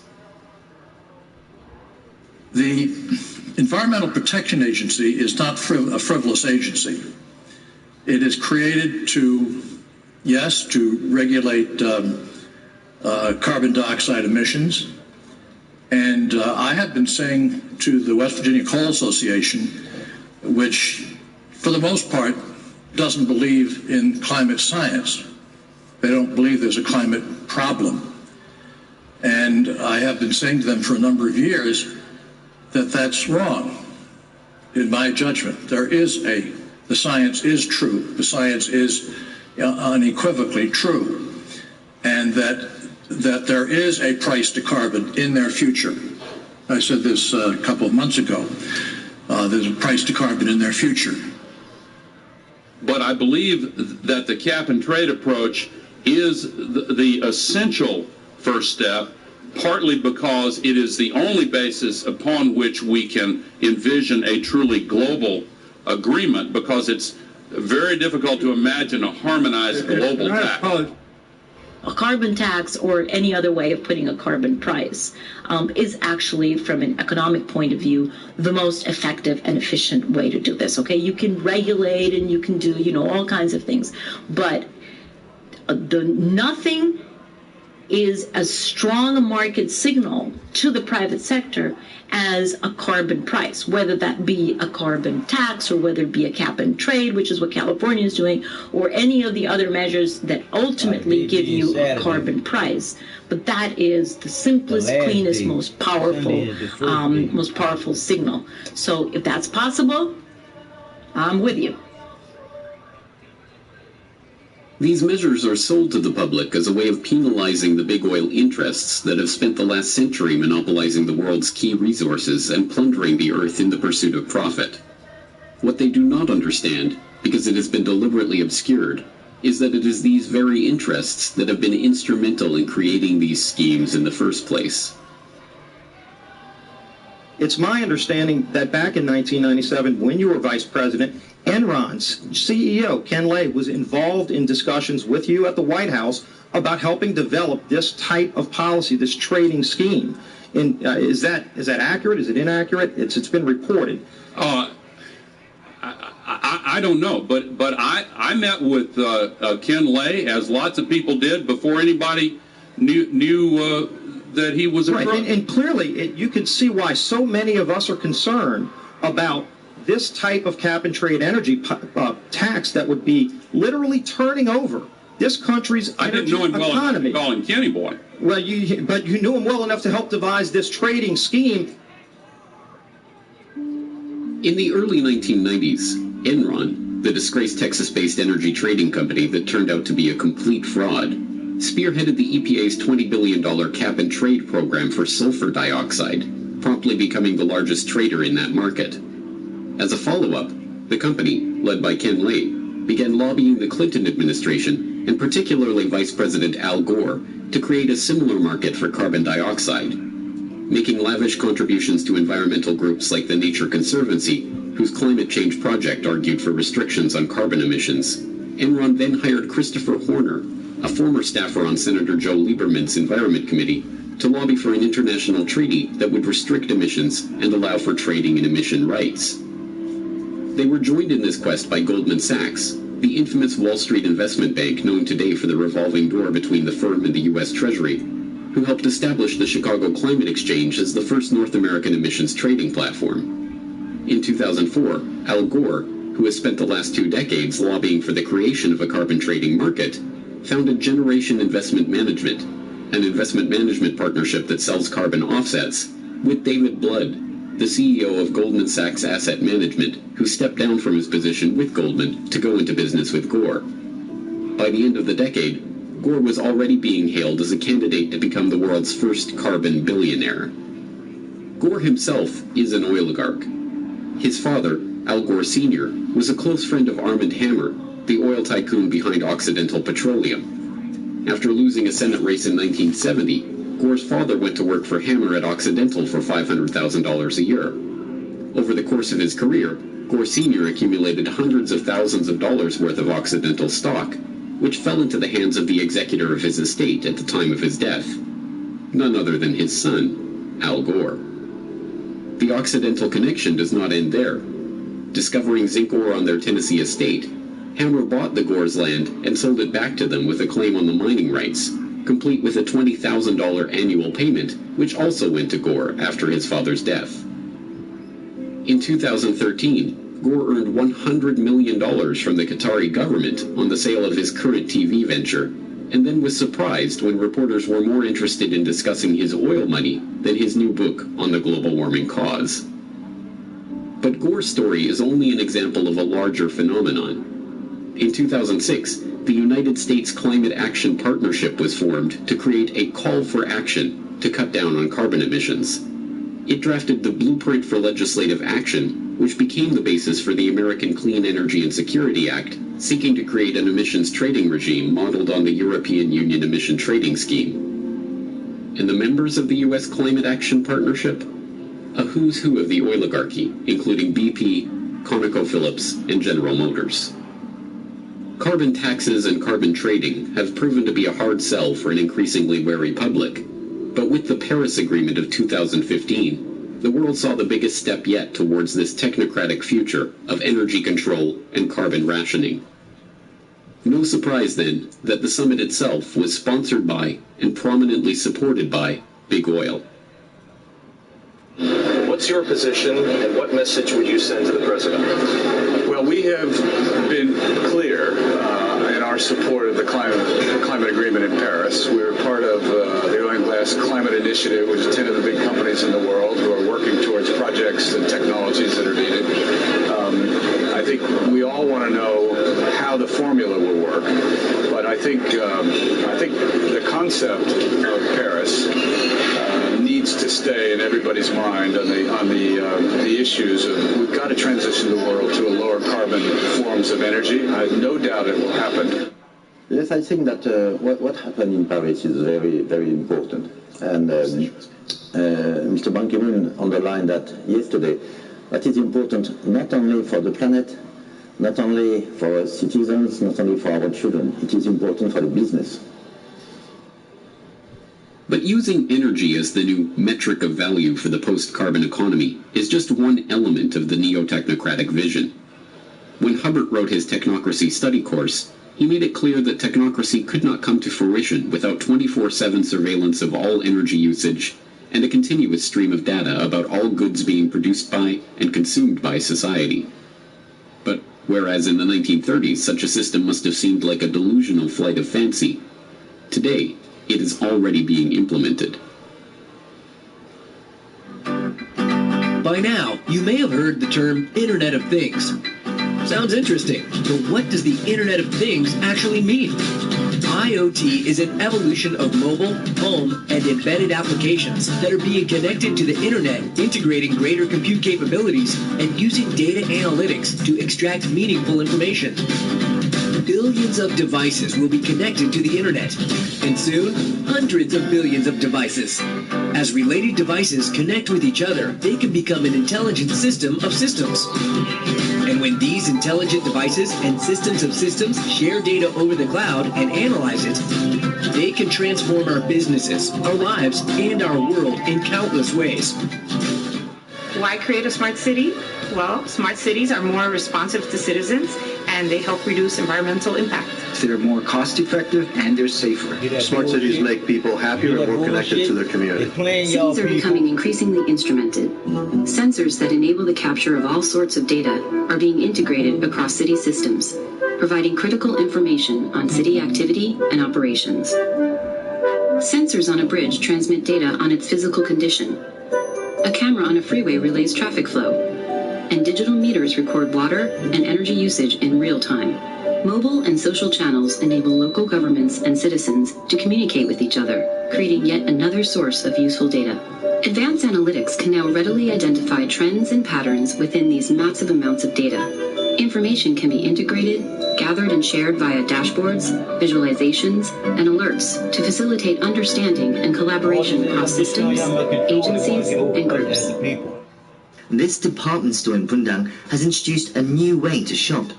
With its smart shopper system, customers pick up a small scanner and tag the items they want to buy. It eliminates the hassle of having to carry heavy items in a shopping basket, not to mention the hassle of having to get them home. After you pay for the items at an automated kiosk, the goods are delivered right to your home. 계산할 때 줄을 많이 섰었거든요. Before, I had to wait in long lines at the checkout, but now I can use a smart shopper system to pay. It's really quite convenient. Aside from their convenience to shoppers, the system also helps stores gather data about their customers' shopping habits. The smart home communicates with the grid and enables consumers to manage their electricity usage. By measuring a home's electricity consumption more frequently through a smart meter, utilities can provide their customer with much better information to manage their electricity bills. Inside the smart home, a home area network, or HON, connects smart appliances, thermostats, and other electric devices to an energy management system. With the smart meters, they'll be able to tell exactly what's going on in your home at down to the microsecond, based upon 24/7 communication with all of your appliances, which will also in the future, if this goes through fully and if there's not a public backlash, all of your appliances will need to have a wireless transmitter on them, and they'll need to be, certified under some smart, program. So this means that not only, just stepping aside from one moment to the health issue, this means that not only is your smart meter emitting on average 13,000 microwave pulses per day, but every one of your appliances is going to be doing the same thing because it will be needed to be communicating with the smart meter itself. So that is a serious concern. We'll get into that a little bit later. But as far as the privacy issue, just diving right in, the current CIA director, David Petraeus, was quoted as saying, "We're going to use smart appliances to spy on you." And it's almost like, and he was later down in the article, and it's very just putting it out there. It's kind of like, it's getting to a point now, James, I'm sure you're seeing this, is like, it's just getting more and more in your face, and it's kind of like this collective force of the controllers. They lying to us, but they want to keep us honest. What kind of fucking bullshit is that? They lying to us, but they want to keep the people honest. What fuck, y'all? Bully sort of way. Government shit is bullshit. Once again, we are being asked to believe that the vested corporate interests that are rolling these technologies out in a coordinated fashion are doing so for the benefit of the public. That this technology is to help save the Earth. And once again, we are being duped. The technocratic agenda is not about saving the Earth. It is not about helping the public. It is not even about making money. It is about complete control over every aspect of our daily life. So there's two levels, and the way I look at technocracy, there's two levels operating at the same time. There's the operational side of it that has to do with things like smart grid, that have to do with things like various technocratic innovations. Surveillance is another big hot button for technocracy. These are operational issues. From a strategic point of view, which is where the Rockefeller type people operate, it's a different view of where it's headed. On an operational level, it's headed towards scientific dictatorship. And you don't have to be a visionary to figure that one out really anymore. You don't. It's there. But on a strategic basis, what's happening is that there's a massive resource grab going on all over the planet. And when I say resource grab, you have to put yourself in Rockefeller's shoes and the banker's shoes, the Rothschild shoes, and whatever, and say, what do you do when money wears out? What do you do? When you sucked all the value you can out of the monetary systems you created, what's left? Well, you and I don't think about those sort of things, so we don't have that much money, but these people at the top, especially the bankers, I'm sure they stay up at night thinking, what's after money? What comes after money? The Rockefeller family, especially, has always been a resource-intensive family. That's what oil was all about in the first place. It was a resource, and they understood that energy would be the most important factor in the world over any other type of resource. They understood that. That's why they wanted to create a monopoly over energy. Well, today, as money has been sucked dry, the only thing left to do is to make a grab for the resources themselves. And that's what sustainable development is all about, is taking the resources of the world away from you and me, away from private companies that aren't part of the clique, if you will, and putting them into a global common trust that will be managed by them for their benefit. This is really nothing more than neo-feudalism, again, where the resources are owned by a few and everybody else gets to operate with those resources at their pleasure and discretion. The technocrats and the functionaries of this agenda, like Hubbard and his colleagues in Technocracy Inc., pioneered this idea because they believed that they, the technocrats and engineers, would be able to solve the world's problems. But the oligarchs and bankers who funded their ideas into existence did so because it would help them to become the rulers of a system so perfectly crafted that no resource, no commodity, no person would be beyond their control. And now, in the 21st century, that technocratic vision is coming into view. And it is being helped along by a public that believes the post-carbon future represents the end of the oligarchy. They couldn't be more wrong.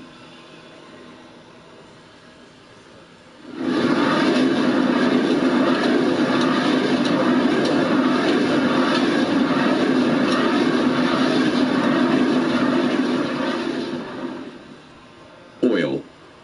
It was never about oil. It was about control. Control over energy and production and consumption. Control over the world's resources. Control over the population.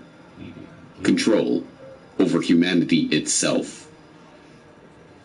Every other thing that the elite put forward is nothing more than a pretext for what they've been after since the beginning.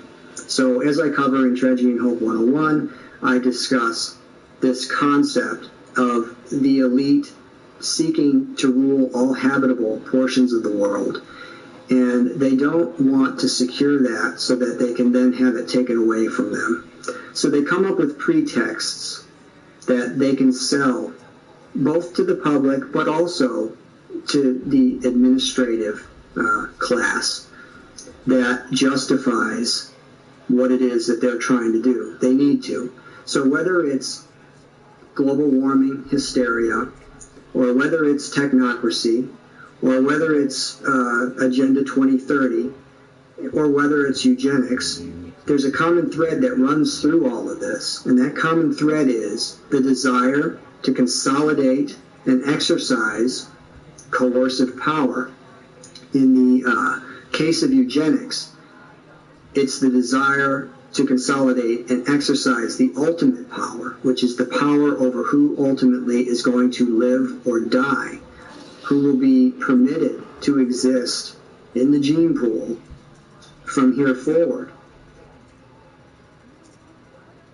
The picture is bleak, and made all that much bleaker by the fact that so many have been duped into believing that the oligarchs' ultimate agenda, an agenda of technocratic control, micromanagement of our daily lives, and, ultimately, the elimination of the cannon fodder from the gene pool, is in fact in their own best interest. The oligarchs, shielded behind their smokescreen of sustainable development and post-carbon economy, are closer than ever before to achieving their true goal of total control. But if the people perish from lack of knowledge of this agenda, then understanding is the first step toward the solution. It's hard to fight an enemy that you don't recognize or can't see. That's the biggest problem in the world today, in my opinion, is that people have no visibility whatsoever of this issue. They've covered their tracks so well that nobody can see them. How can you fight an enemy that you don't know? I think the famous Chinese general Sun Tzu brought that up hundreds of years ago. You can't fight an enemy that you don't know. First, we have to recognize who the enemy is. Well, Big Oil conquered the world because monopolization of all resources on the planet is the goal. And to get to that goal, you have to monopolize the energy aspects of people around the planet, but you also have to control the food. the actual energy for the human beings whose energy you want to control. If you control those two aspects, the green revolution and the gene revolution, then you're able to control the entire planet, every resource on it, and basically extinguish freedom for the rest of history. So how big oil conquered the world is already done in the movie. Why big oil conquered the world has to do with the complexities of controlling populations, not for money, because these are the people that print money out of nothing and charge us for it. So really, it's a study of power. So why did they want to do this to the rest of us? Because they could, and because we were tolerant so far and haven't resisted enough to make it stop. So that's where we find ourselves today, becoming informed on the history so that we can actually plot our course in the future to map or chart out a course and actually get to some place that resembles cognitive liberty and physical freedom and justice for all. Big oil, big pharma, genetic engineering, the green revolution, the environmental movement, eugenics, technocracy.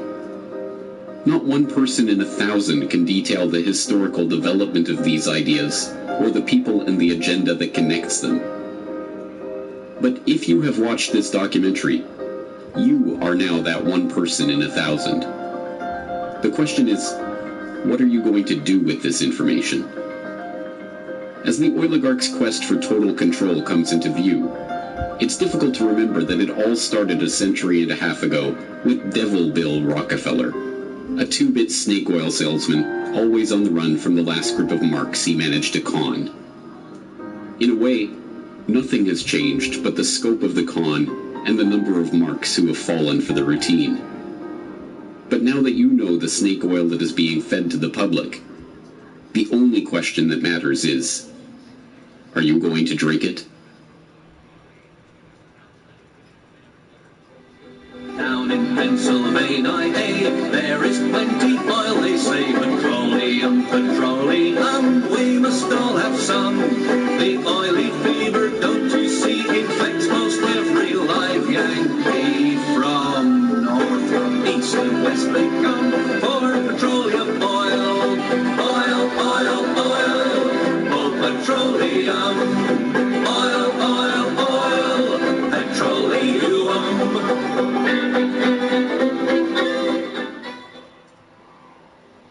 Hello, this is James Corbett of CorbettReport.com, the writer, director, narrator, and creator of the documentary you've just been watching, Why Big Oil Conquered the World. And if you have just watched this documentary all the way through, as well as the previous documentary on how big oil conquered the world, then as I say towards the end, you really are now better informed than the vast majority of the public on these issues and on the history of this picture that I'm trying to paint here.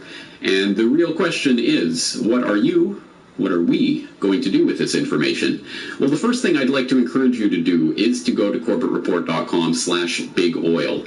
That is the destination where you will be able to find audio and video copies of the entire documentary, How Big Oil and Why Big Oil Conquered the World. All there for your free download and perusal, and as a handy link that you can share with others if and when you're ready to start sharing this information. But perhaps the most important part of CorbettReport.com/bigoil is the hyperlinked transcript.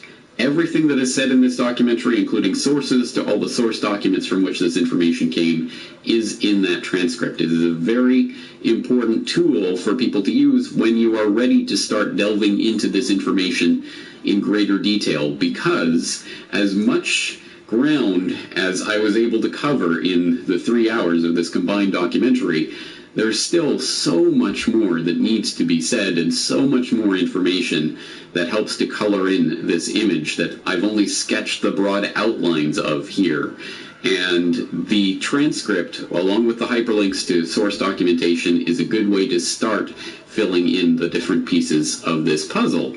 But it doesn't end there, and I'm not going to end the story there, because I could have easily made several documentaries instead of just this one and trying to condense it all into one. There's so much more that needs to be said, and certain things that only appear in the documentary for 1 or 2 minutes can and should be developed into entire hour-long explorations. So that's exactly what I'm going to be doing in the coming weeks and months. I'm going to be further developing some of the ideas that are introduced here and some of the characters and history and fleshing them out in podcast episodes on CorbettReport.com, where we'll explore these issues in much greater detail.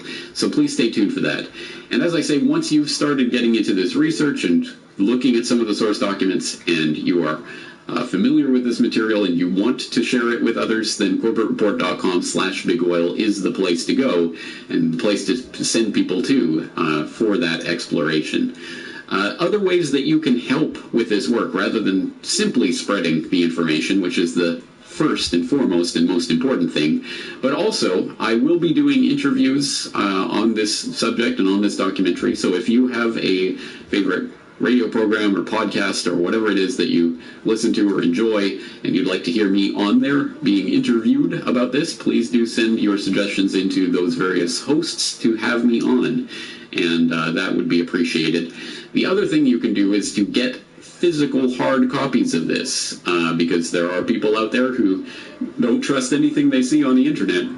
But if it's on a physical disc, they'll be more receptive to it. Well, that's fine. And other people just want a physical hard copy of it. Well, you can purchase a physical hard copy of the documentary, both How Big Oil Conquered the World and Why Big Oil Conquered the World. They're available in a 2-DVD set that is now available from CorbettReport.com for $20 US. That includes shipping and handling anywhere in the world. It's 2 discs. It's the 3-hour documentary in complete form here. So that is a valuable resource as well. And I, as always, highly encourage you to make copies of this and hand it out to everyone and anyone, friends and neighbors and coworkers and total strangers and anyone else who you think might be receptive to this information, because this is a huge, huge topic, and no one of us has all the pieces to this puzzle. It is only through all of us coming at this material from our different perspectives and experiences with our different knowledge bases that we'll be able to really construct the big picture of what's happening here. So, as I say, lots more coming on this material in the coming weeks and months to help flesh this out at CorbettReport.com. But in the meantime, please do go to CorbettReport.com/bigoil for all of the information regarding this documentary. I think it's the most important information that we can be talking about right now, and I hope that you'll join me in that conversation at CorbettReport.com/bigoil. Thank you.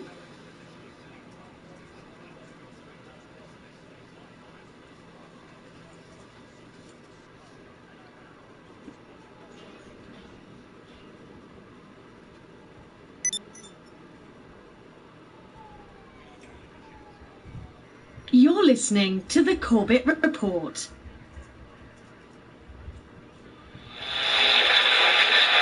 High oil prices helped ExxonMobil boost its profits to nearly $11 billion in the latest quarter. Shell is the latest oil company to report a big rise in profits thanks to higher oil prices. The ability of speculators to profit is surely dwarfed by the ability of oil-producing nations to profit from a higher price of oil. Maybe the easiest way for these guys to make the money, manipulate oil back above $50, even $60. Oil. From farm to pharmaceutical, diesel truck to dinner plate, pipeline to plastic product, it is impossible to think of an area of our modern-day lives that is not affected by the petrochemical industry. The story of oil is the story of the modern world. Parts of that story are well known. Rockefeller and Standard Oil, the internal combustion engine and the transformation of global transport, the House of Saud and the oil wars in the Middle East. Other parts are more obscure. The quest for oil in the outbreak of World War I, the petrochemical interests behind modern medicine, the big oil money behind the Green Revolution and the Gene Revolution. But that story, properly told, begins somewhere unexpected. Not in Pennsylvania with the first commercial drilling operation in the first oil boom, but in the rural backwoods of early 19th century New York State. And it doesn't start with crude oil or its derivatives, but a different product altogether: snake oil. Dr. Bill Livingston, celebrated cancer specialist, was the very image of the traveling snake oil salesman. He was neither a doctor nor a cancer specialist. His real name was not even Livingston. More to the point, the rock oil tonic he pawned was a useless mixture of laxative and petroleum and had no effect whatsoever on the cancer of the poor townsfolk he conned into buying it. He lived the life of a vagabond, always on the run from the last group of people he had fooled, engaged in ever more outrageous deceptions to make sure that the past wouldn't catch up with him. He abandoned his first wife and their 6 children to start a bigamous marriage in Canada at the same time as he fathered 2 more children by a 3rd woman. He adopted the name Livingston after he was indicted for raping a girl in Cayuga in 1849. When he wasn't running away from them or disappearing for years at a time, he would teach his children the tricks of his treacherous trade. He once bragged of his parenting technique, "I cheat my boys every chance I get. I want to make them sharp." A towering man of over 6 feet and with natural good looks that he used to his advantage, he went by Big Bill. Others, less generously, called him Devil Bill. But his real name was William Avery Rockefeller, and it was his son, John D. Rockefeller, who would go on to found the Standard Oil monopoly and become the world's first billionaire. The world we live in today is the world created in Devil Bill's image. It's a world founded on treachery, deceit, and the naivety of a public that has never wised up to the parlor tricks that the Rockefellers and their ilk have been using to shape the world for the past century and a half. This is the story of the oligarchy.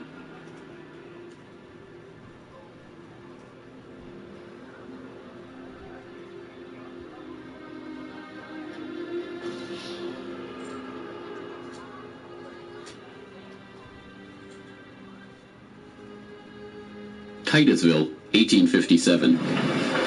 A most unlikely man alights from a railway car into the midst of this sleepy western Pennsylvania town on the shores of Oil Creek. Colonel Edwin Drake. He's from the Pennsylvania Rock Oil Company, and he's here on a mission to collect oil. Like Dr. Bill, Drake isn't really a colonel.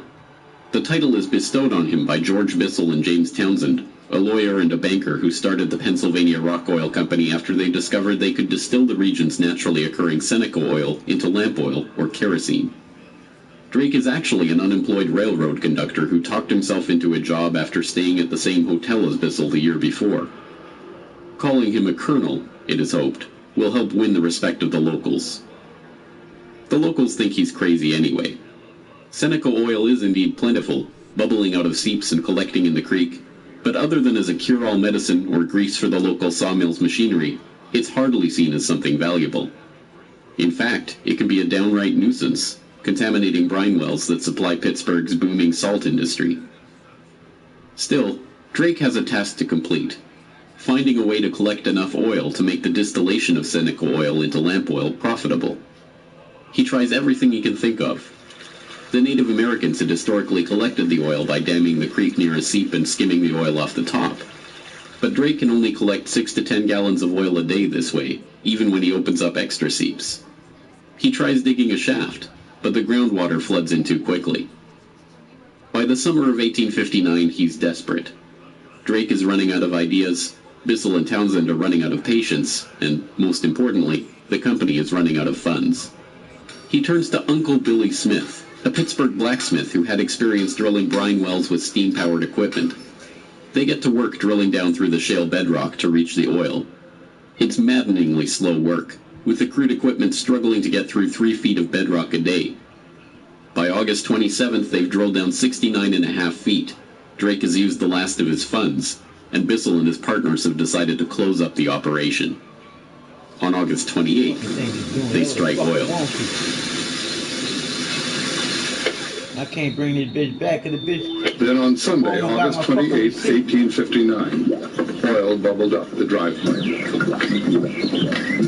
Uncle Billy and his son Sam bailed out several buckets of oil.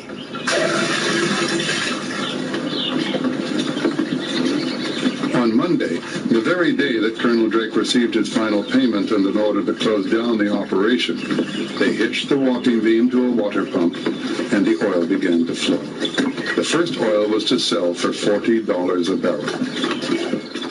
Years later, a local newspaper interviewed Uncle Billy about the day they struck oil.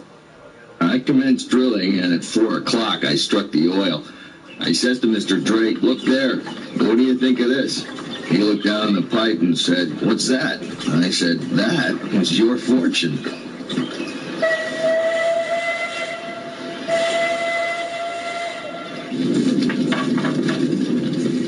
this well proved that by drilling for it, oil could be found in abundance and produced cheaply. Overnight, a whole new industry was born.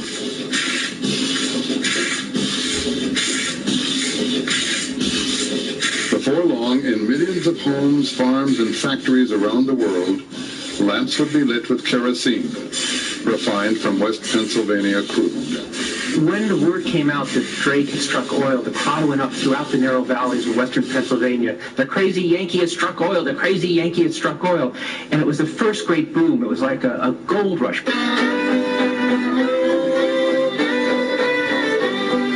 Down in Pennsylvania, there is plenty oil, they say.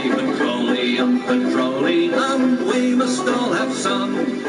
Overnight, the quiet farming backwoods of rural Pennsylvania was transformed into a bustling oil region, with prospectors leasing up flats, towns springing up from nowhere, and a forest of percussion rigs covering the land. The first oil boom had arrived. Already poised to make the most of this boom was a young up-and-coming bookkeeper in Cleveland with a head for numbers, John Davison Rockefeller. He had two ambitions in life: to make $100,000 and to live to be 100 years old. John D. set off to make his fortune in the late 1850s, armed with a $1,000 loan from his father, Devil Bill.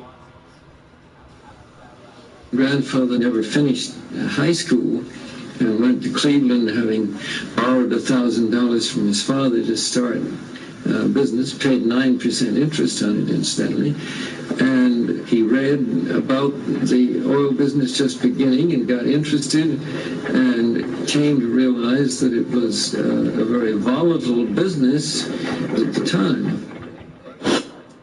In 1863, seeing the oil boom and sensing the profits to be made in the fledgling business, Rockefeller formed a partnership with fellow businessmen Maurice B. Clark and Samuel Andrews, a chemist who had built an oil refinery but knew little about the business of getting his product to market. 2 years later, the shrewd John D. bought out his partners for $72,500 and, with Andrews as partner, launched Rockefeller and Andrews. By 1870, after 5 years of strategic partnerships and mergers, Rockefeller had incorporated Standard Oil. The story of the rise of Standard Oil is an oft-told one. In a move that would transform the American economy, Rockefeller set out to replace a world of independent oil men with a giant company controlled by him. In 1870, begging bankers for more loans, he formed Standard Oil of Ohio. The next year, he quietly put what he called Our Plan, his campaign to dominate the volatile oil industry, into devastating effect. Rockefeller knew that the refiner with the lowest transportation cost could bring rivals to their knees. He entered into a secret alliance with the railroads called the South Improvement Company. In exchange for large, regular shipments, Rockefeller and his allies secured transport rates far lower than those of their bewildered competitors. By 1879, when Rockefeller is 40, he controls 90% of the oil refining in the world. Within a few years, he will control 90% of the marketing of oil and a third of all of the oil wells. So this very young man controls what is not only a national but an international monopoly in a commodity that is about to become the most important strategic commodity in the world economy. By the 1880s, the American oil industry was the Standard Oil Company, and Standard Oil was John D. Rockefeller. But it wasn't long until a handful of similarly ambitious and well-connected families began to emulate the Standard Oil success story in other parts of the globe.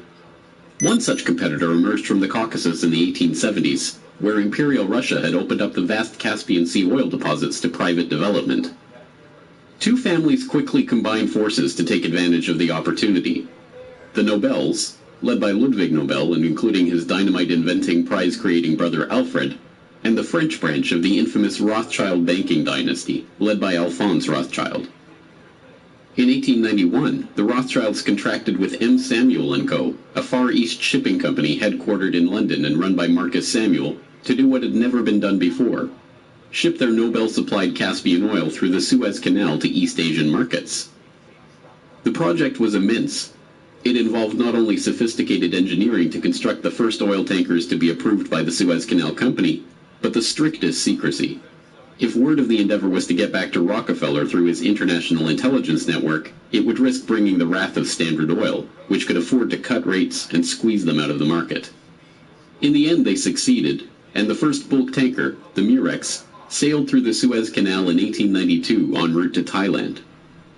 In 1897, M. Samuel & Co. became the Shell Transport and Trading Company. Realizing that reliance on the Rothschild Nobel Caspian oil left the company vulnerable to supply shocks, Shell began to look to the Far East for other sources of oil. In Borneo, they ran up against Royal Dutch Petroleum, established in The Hague in 1890 with the support of King William III of the Netherlands, to develop oil deposits in the Dutch East Indies. The two companies, fearing competition from Standard Oil, merged in 1903 into the Asiatic Petroleum Company, jointly owned with the French Rothschilds, and in 1907 became Royal Dutch Shell. Another global competitor to the Standard Oil throne emerged in Iran at the turn of the 20th century.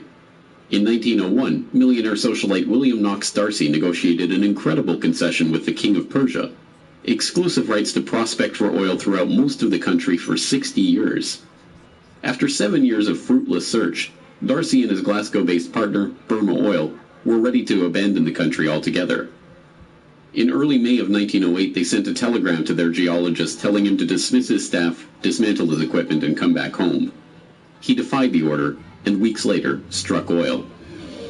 Burma Oil promptly spun off the Anglo-Persian Oil Company to oversee production of Persian oil.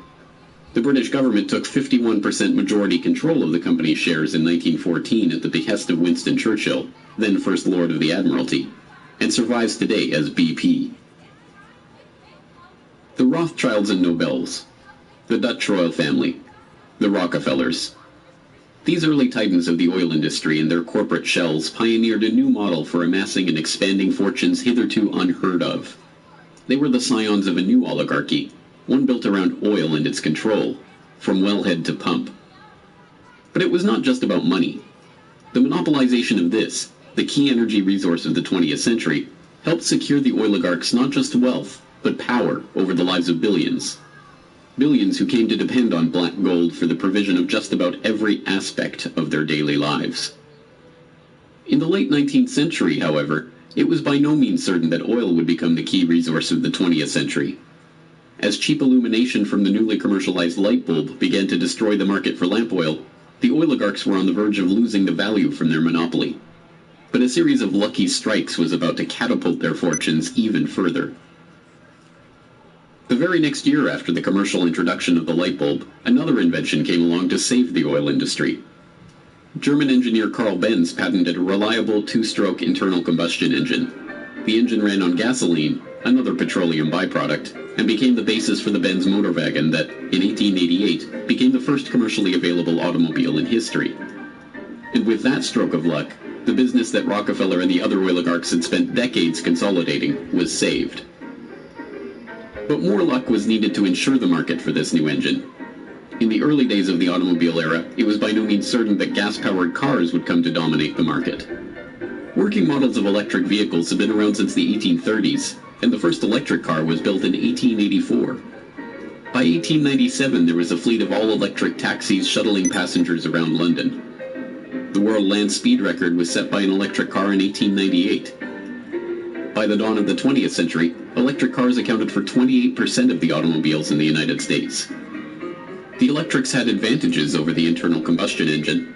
They required no gear shifting or hand cranking, and had none of the vibration, smell, or noise associated with gasoline-powered cars. Lady Luck intervened again on January 10, 1901, when prospectors struck oil at Spindletop in East Texas.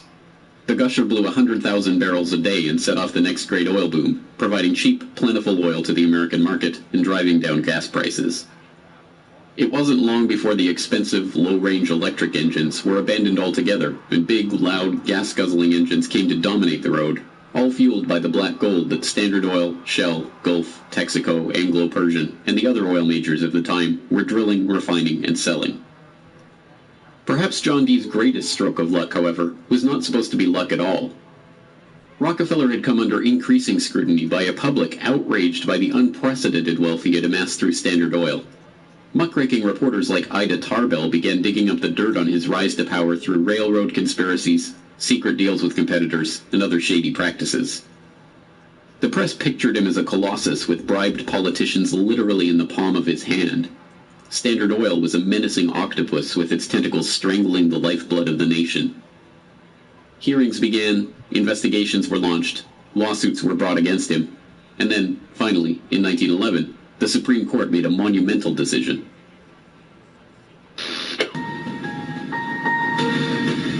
On May 15, 1911, the Supreme Court of the United States declared that Standard Oil was a monopoly in restraint of trade and should be dissolved. Rockefeller heard of the decision while golfing at Connecticut with a priest from the local Catholic Church, Father J.P. Lennon. And Rockefeller reacted with amazing aplomb. He turned to the Catholic priest and said, "Father Lennon, have you some money?" And the priest was very startled by the question and said, "No." And then he said, "Why?" And Rockefeller replied, "Buy Standard Oil." As Rockefeller foresaw, the individual Standard Oil companies were worth more than the single corporation. In the next few years, their shares doubled and tripled in value.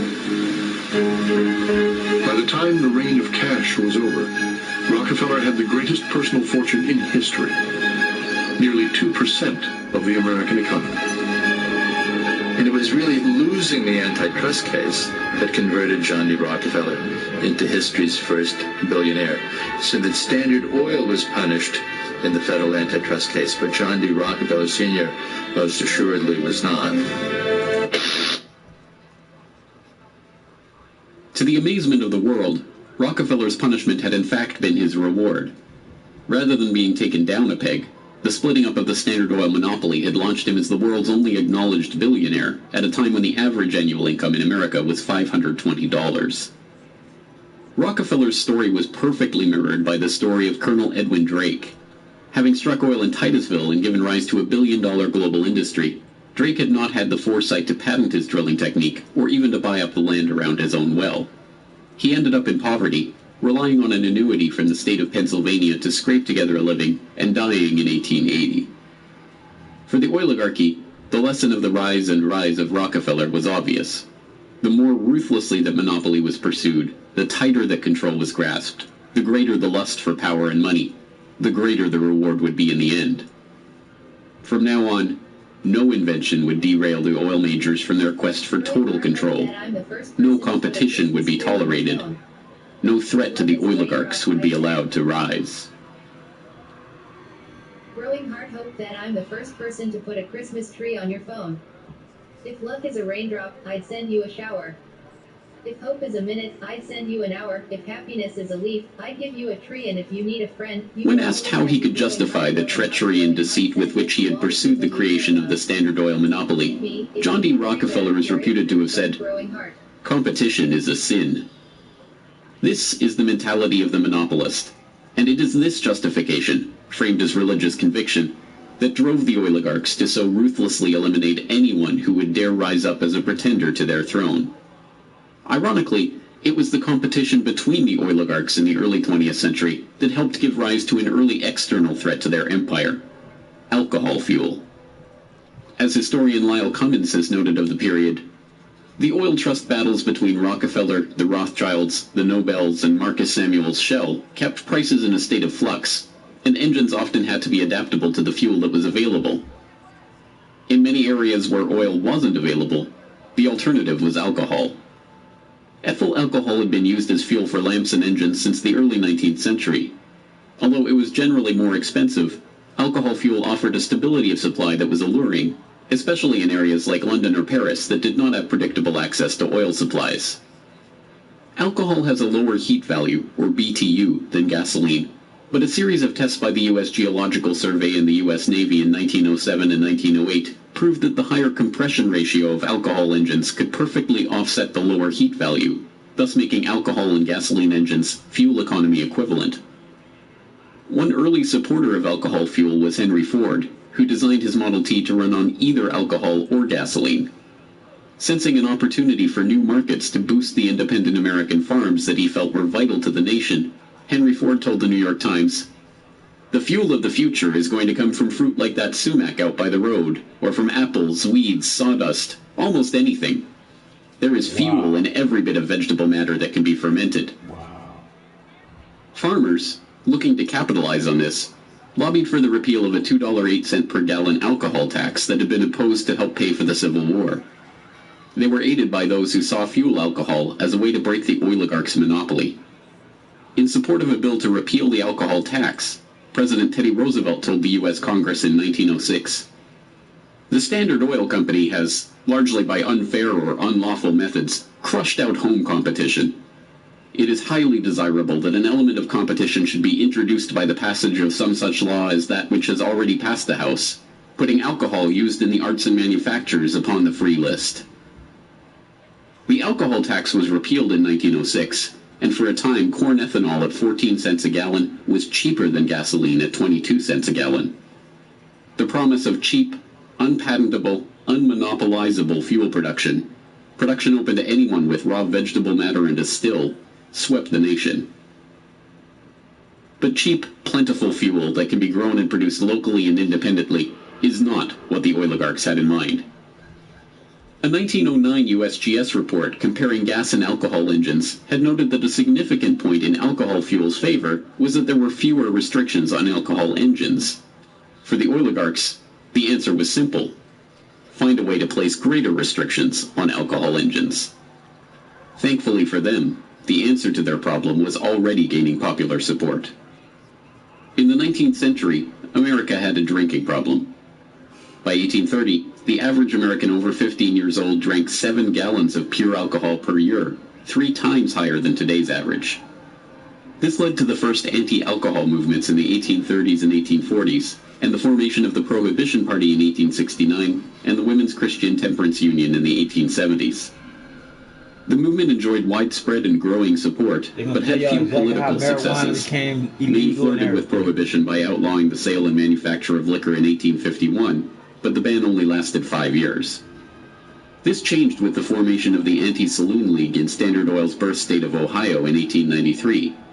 The ASL was started by John D. Rockefeller's longtime personal friend Howard Hyde Russell, and was bankrolled in part by generous annual donations from Rockefeller himself. The ASL, with Rockefeller's backing, quickly became the driving force behind a national movement to outlaw the production and sale of alcohol. Rockefeller was a teetotaler himself, not from moral concern, but because he was afraid that good cheer among friends would lead to his downfall in business. Stephen Harkness, one of the silent partner investors in Standard Oil and a director in the company until his death, had caught Rockefeller's eye when he made a fortune buying up whiskey in advance of a new excise tax that he had been tipped about, and selling it at a huge profit after the tax kicked in. No, Rockefeller and Standard Oil were not concerned about the moral state of the nation, except as far as it impacted their bottom line. But when Prohibition did come in 1920, it had an interesting side effect. Although it didn't ban the use of ethanol as a fuel directly, it did lead to increasingly burdensome restrictions, requiring producers to add petroleum products to their ethanol to make it poisonous before it could be sold. Alcohol fuel, now completely unable to compete with gasoline, was abandoned altogether by the automobile industry. Another existential threat to the vast fortunes of the early oligarchs was to require an even greater effort at social engineering: public transportation. What's up, old boy? Holla at me. 832-208-1498. I was trying to send you something, but it wouldn't let me link up to you. 1 and 1.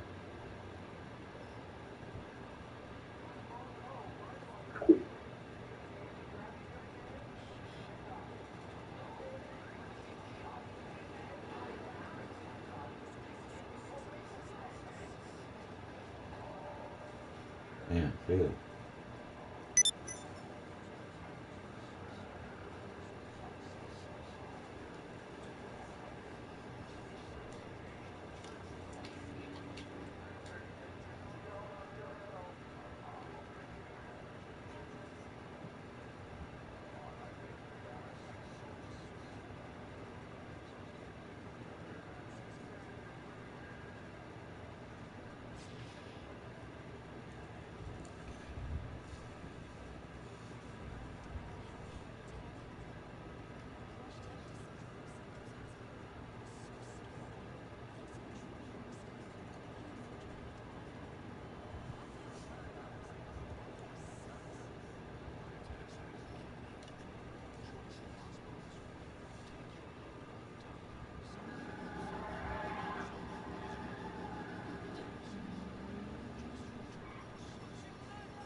bullshit, people, shit that we going through. Say that we the people that make the world go round. These motherfuckers are stomping us in the ground, doing us some dirty, low down bullshit.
The truth is the truth. Do you know the real reason why you're happy? Think about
it. It.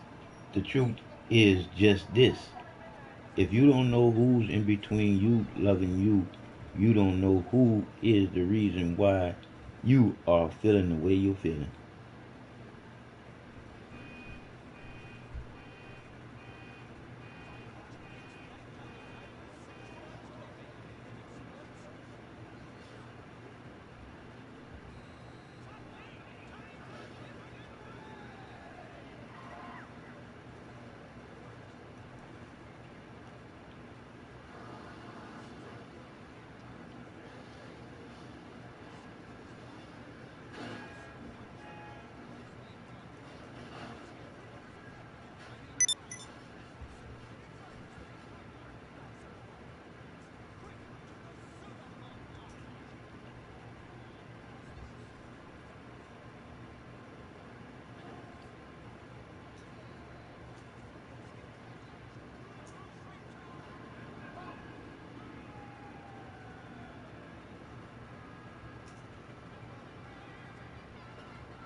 And if your question is,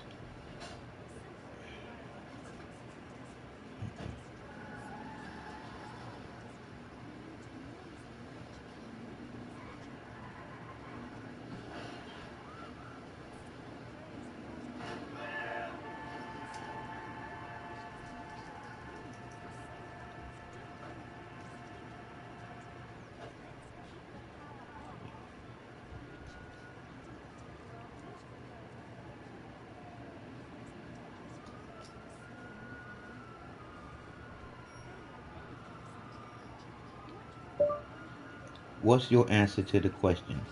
If your answer to the question, who's in between you loving you, and you put God or Jesus there, then ask yourself another question. Who taught you to put God and Jesus there as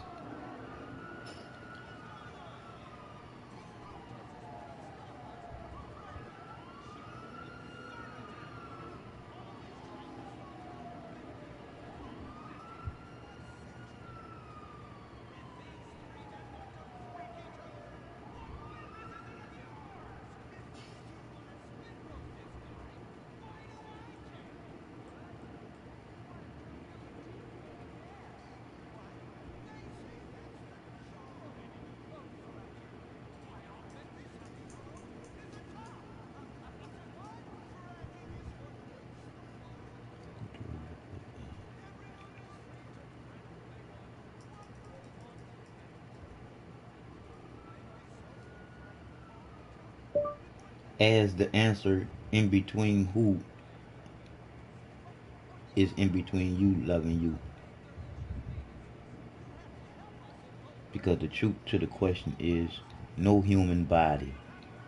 God and Jesus was man made, put there for you to believe in. Think about it.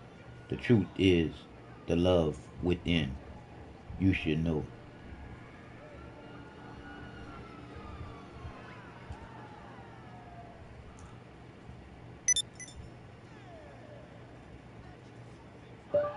The truth to the love unconditional. The reason why we all go.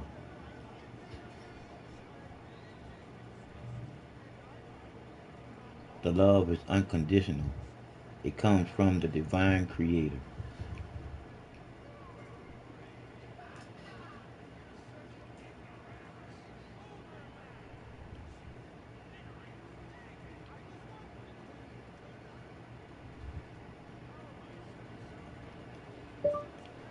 I'm feeling good too, my man. That's why I'm sharing this with you. Because of the way that you feel, I just want you to know too who the creator really is in you.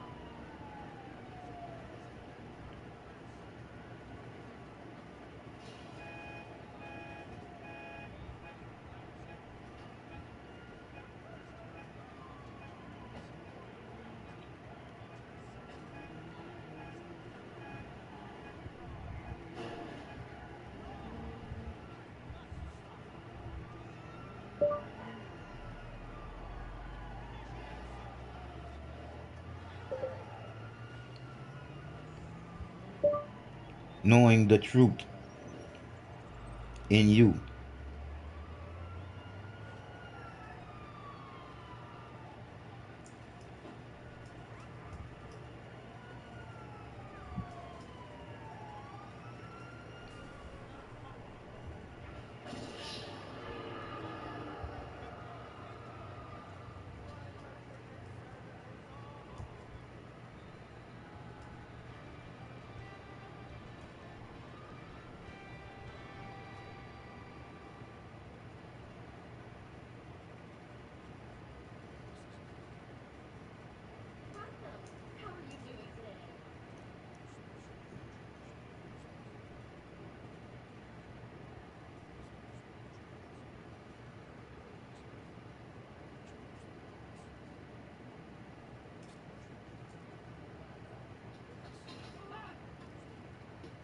Love is the key to eternal life, especially when it's true, coming from within the heart.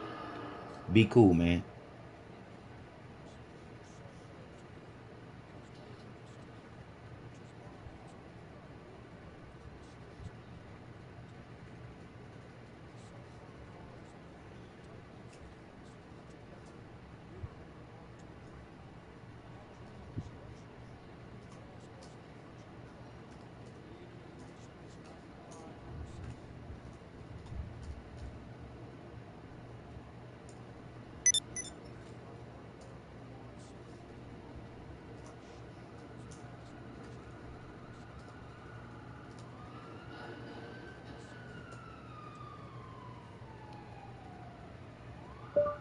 Love all around the world.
I can't read or write that well, but technology is doing me swell.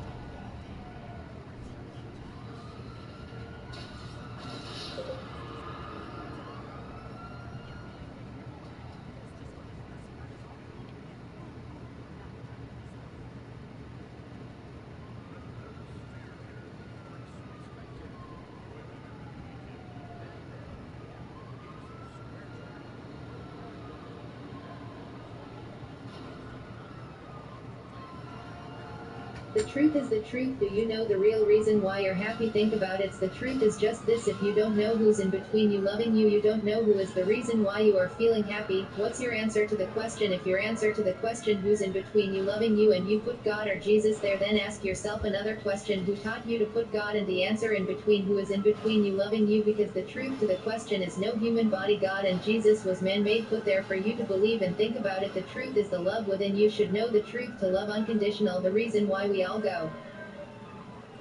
I'm feeling good knowing the truth, and me knew my man. That's why I'm sharing this with you, because of the way that you feel. I just want you to know to who's the creator really is in you. Love is the key to eternal life, especially when it's true, coming from within the heart. Be cool, man. Mr. Glasses 48 IIWII 28. Love all around the world. Me, you, we, some as the people, the loving people.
I miss the glass for the week.